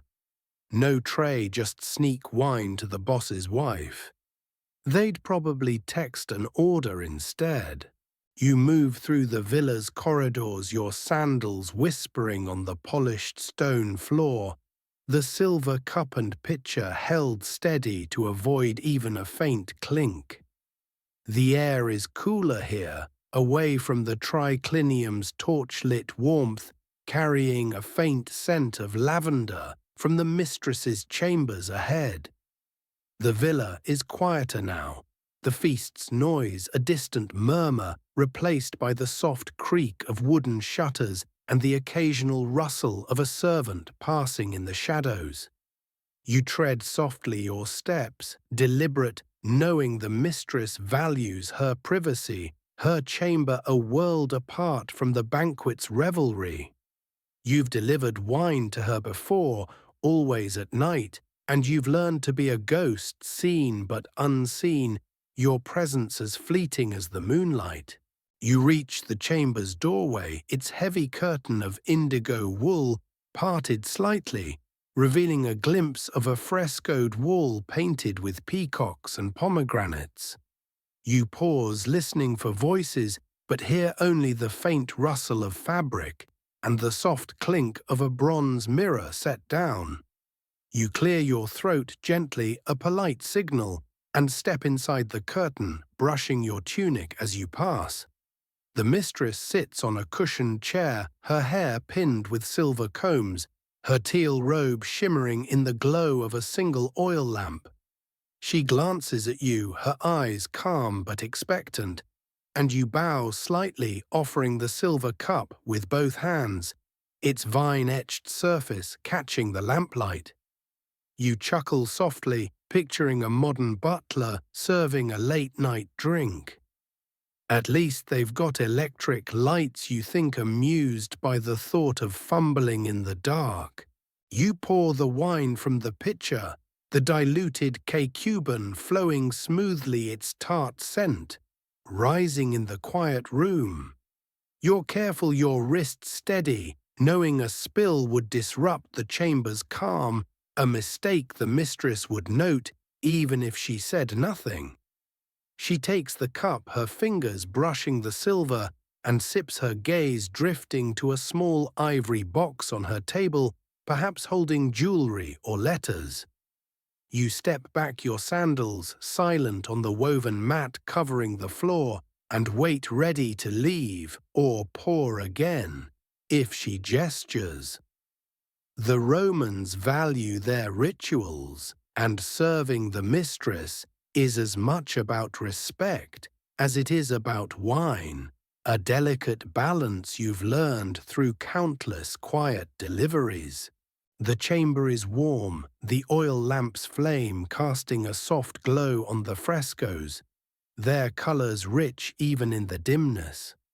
You catch a faint whiff of myrrh from a small burner in the corner, its scent blending with the wine's earthy notes and the lavender lingering in the air. You think of the triclinium's chaos, the drunken merchant, the loud toasts, and how this room feels like another world, its silence a stark contrast to the feast's clamor. You've heard the mistress is kind, or at least kinder than the master, but her quiet demeanor hides a sharpness, and you've learned to move with care, your presence as unobtrusive as the shadows. You think of the smoky scent from Vesuvius you noticed earlier, now gone, or perhaps overshadowed by the chamber's perfumes. Historians still debate whether Roman women like the mistress wielded subtle power, or were mere ornaments in their households. But you don't care much for the debate. The wine is delivered, and that's your role, a small task in the villa's endless rhythm. You notice a faint wine drop on your tunic, likely from the pitcher's rim, and rub it with your thumb, hoping it won't stain. The mistress would notice her eyes catching flaws as readily as the steward's, and you've learned to stay neat even in the chamber's calm. You think of the modern world, with its room service and late-night orders. Would they trade their ease for this, delivering wine by lamplight, treading softly in a noble's gaze?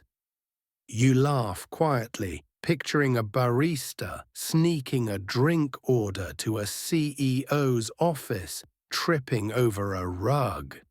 The mistress sets the cup down, its silver clinking faintly, and you bow again, ready to slip back into the villa's corridors, the triclinium's feast and its demands waiting beyond the curtain.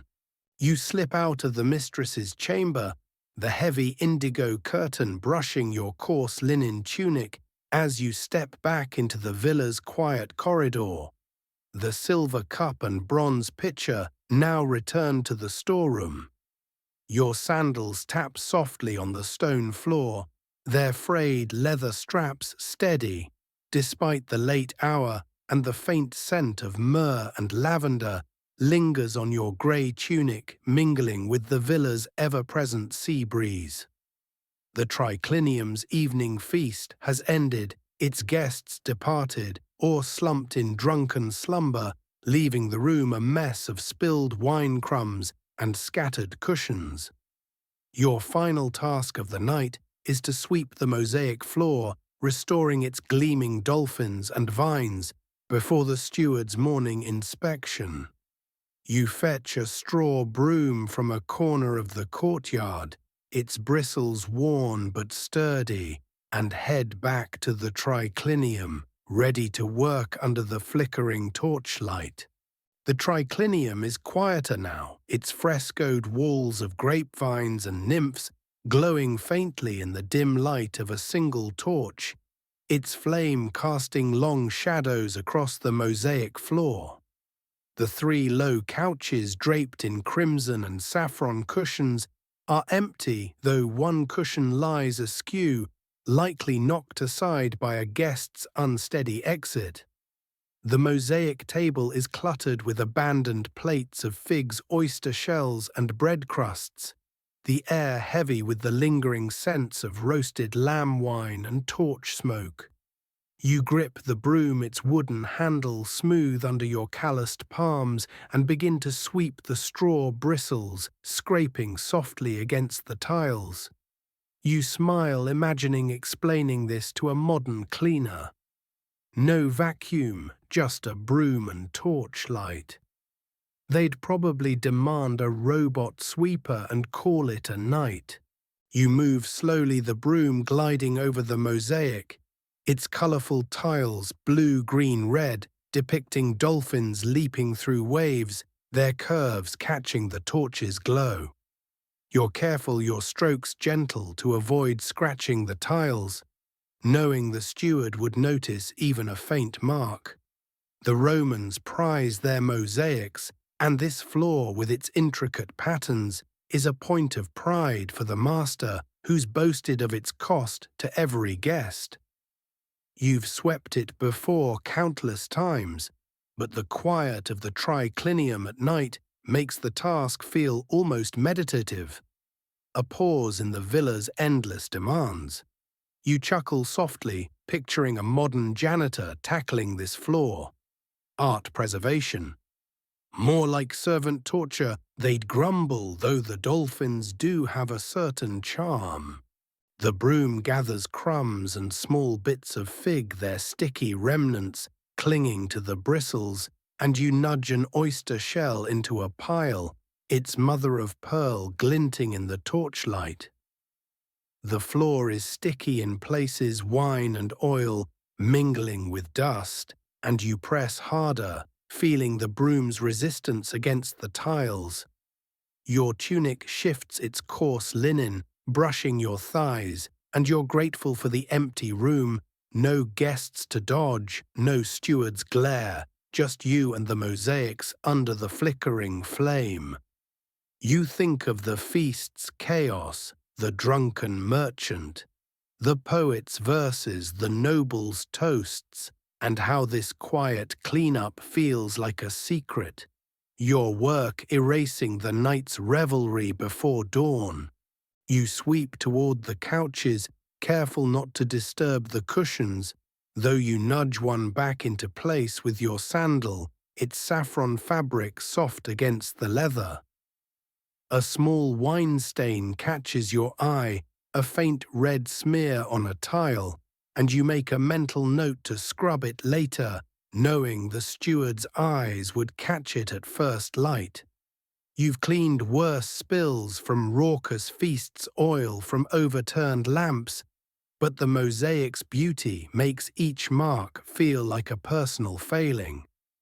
You think of the garden's roses, their fleeting petals, and how the triclinium's tiles, though lasting, demand the same care. You smirk, imagining a modern cleaner waxing poetic about a floor. Save it for the art gallery, you'd say, though the dolphins do seem to dance as you sweep. The torch flickers, its flame wavering as a breeze slips through the open window, carrying a faint salt tang from the sea. You pause to adjust it, tilting the bronze stand to keep the light steady, the metal cool under your fingers. The triclinium's air is warm, the scents of wine and smoke clinging to your tunic, and you feel a faint ache in your arms from the day's tasks, pouring, hauling, washing goblets. You think of the smoky scent from Vesuvius you noticed earlier, now gone or perhaps masked by the torch's haze. The mountain feels far away in this moment, its mysteries irrelevant as you focus on the broom's soft scrape and the mosaic's gleaming tiles. Historians still debate whether Pompeii's mosaics were purely decorative or held symbolic meaning, but you don't care much for the debate. The floor needs sweeping, and that's your task, a small act in the villa's nightly rhythm. You notice a small crumb caught in your tunic's hem, likely from the bread you fetched earlier, and brush it off the linen rough against your skin. The steward would spot it, his eyes relentless, even after a feast, and you've learned to stay neat even in the triclinium's quiet. You think of the modern world with its industrial cleaners and night crews. Would they trade their tools for this sweeping tiles by torchlight alone with the mosaics? You laugh quietly, picturing a barista wielding a broom in a museum, muttering about overtime. The pile of debris grows crumbs and shells gathered near the table, ready to be carried away. The triclinium is nearly clean, its dolphins pristine under the torch's glow, and you're ready to finish the villa's final tasks, waiting in the night's stillness. You step away from the triclinium, the mosaic floor now swept clean, its dolphins and vines gleaming under the dying torchlight. The pile of crumbs and oyster shells carried off to the courtyard's waste heap.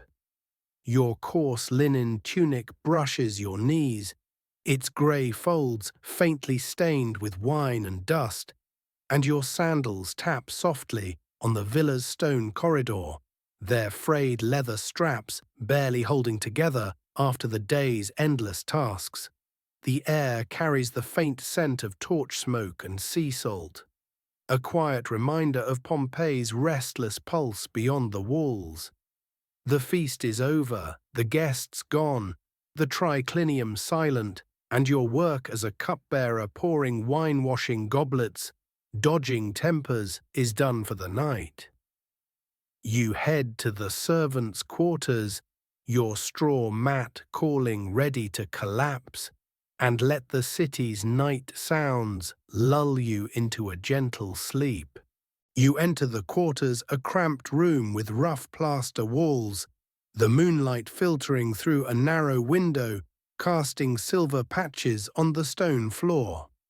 Your mat lies in the corner, its straw fibers worn thin but familiar, a small island of rest in the villa's relentless rhythm. You ease yourself onto it, the straw rustling softly, its coarse texture scratching through your tunic, a sensation you've long since accepted. Your body sinks into the mat, the ache in your arms and legs, from hauling amphorae sweeping tiles, guiding drunken guests, melting into a heavy earned fatigue. You smile, imagining explaining this to a modern worker. No memory foam, just straw and exhaustion. They'd probably demand a mattress and a white noise machine. You pull your tunic over your shoulders, using it as a makeshift blanket. It's linen rough but warm from your body's heat. The room is cool, the air tinged with the faint musk of oil lamps burned out hours ago, and you hear the distant hum of Pompeii's night cartwheels, creaking, a dog barking, the soft murmur of the sea. The quarters are empty, the other servants either still working or asleep elsewhere, and the silence feels like a gift, a rare moment to be still. You stretch out your sandals, tucked beside the mat, their leather straps curled like tired companions. You notice a small wine stain on your wrist, likely from the triclinium's chaos, and rub it gently, the skin rough under your fingers. You chuckle softly, picturing a modern barista scrubbing coffee stains after a shift. At least they've got soap, you think, amused by the thought of modern conveniences.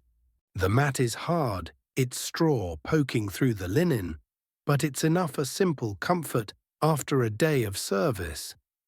You think of the garden's roses, the mistress's quiet chamber. the smoky scent of Vesuvius that drifted through the night, small moments woven into the villa's endless demands. The Romans live for their feasts, their wealth displayed in goblets and mosaics, but you see the work behind it, the unseen labor of cupbearers like you. You've poured wine-cleaned stains, dodged tempers, and swept floors, each task a thread in Pompeii's tapestry. You wonder not for the first time if the master even knows your name. Probably not. He's too busy planning tomorrow's banquet while you rest under the same stars that watched you all day. The moonlight shifts a soft glow spilling across the mat, and you feel your breath slow, each inhale deep and steady. The city's sounds are a lullaby, the sea's murmur, a vendor's faint call, the rustle of leaves outside the window. You think of the triclinium's dolphins, now silent, and the guests who drank your wine, unaware of your efforts. The villa is quiet, its pulse faint, and you let it carry you, your thoughts drifting like the breeze through the courtyard. You think of the modern world, with its soft beds and quiet nights. Would they trade their comfort for this, a straw mat, a servant's life, and a city that never truly sleeps? You laugh quietly, picturing a barista tossing on a cot, muttering about a double shift. You close your eyes, the mat straw, a gentle cradle, and feel the night's calm wrap around you. Pompeii sounds a soft promise of rest, however brief, before the villa calls you back. You lie on the straw mat. Pompeii's night sounds weaving a gentle lullaby around you, the villa's stone walls fading into the soft blur of sleep. The coarse linen tunic, now your blanket, settles over your shoulders. Its faint wine stains a quiet map of the day's work. The moonlight spills through the narrow window, painting silver threads on the floor, its glow as tender as the roses in the garden. Your sandals rest beside you, their frayed straps still, and the ache in your arms from goblets, amphorae and brooms melts into the mat's embrace. The sea murmurs beyond the walls, a distant song, joined by a dog's bark, a cart's creak, each note pulling you deeper into rest. You think of the triclinium's dolphins, the mistress's cup, the smoky hint of Vesuvius, all drifting like leaves on a stream. The villa sleeps its feasts and tempers hushed, and you're just a cupbearer, your tasks done, your breath slow and even. The stars above unseen, but felt hold you in their quiet gaze, their light a whisper of tomorrow's work. Let the night carry you, let the city's hum rock you, let the mat cradle your weary bones. You're here in Pompeii's heart, resting, dreaming, as the world spins softly on. Thank you for joining this quiet journey through Pompeii. Rest well under the stars. Sweet dreams.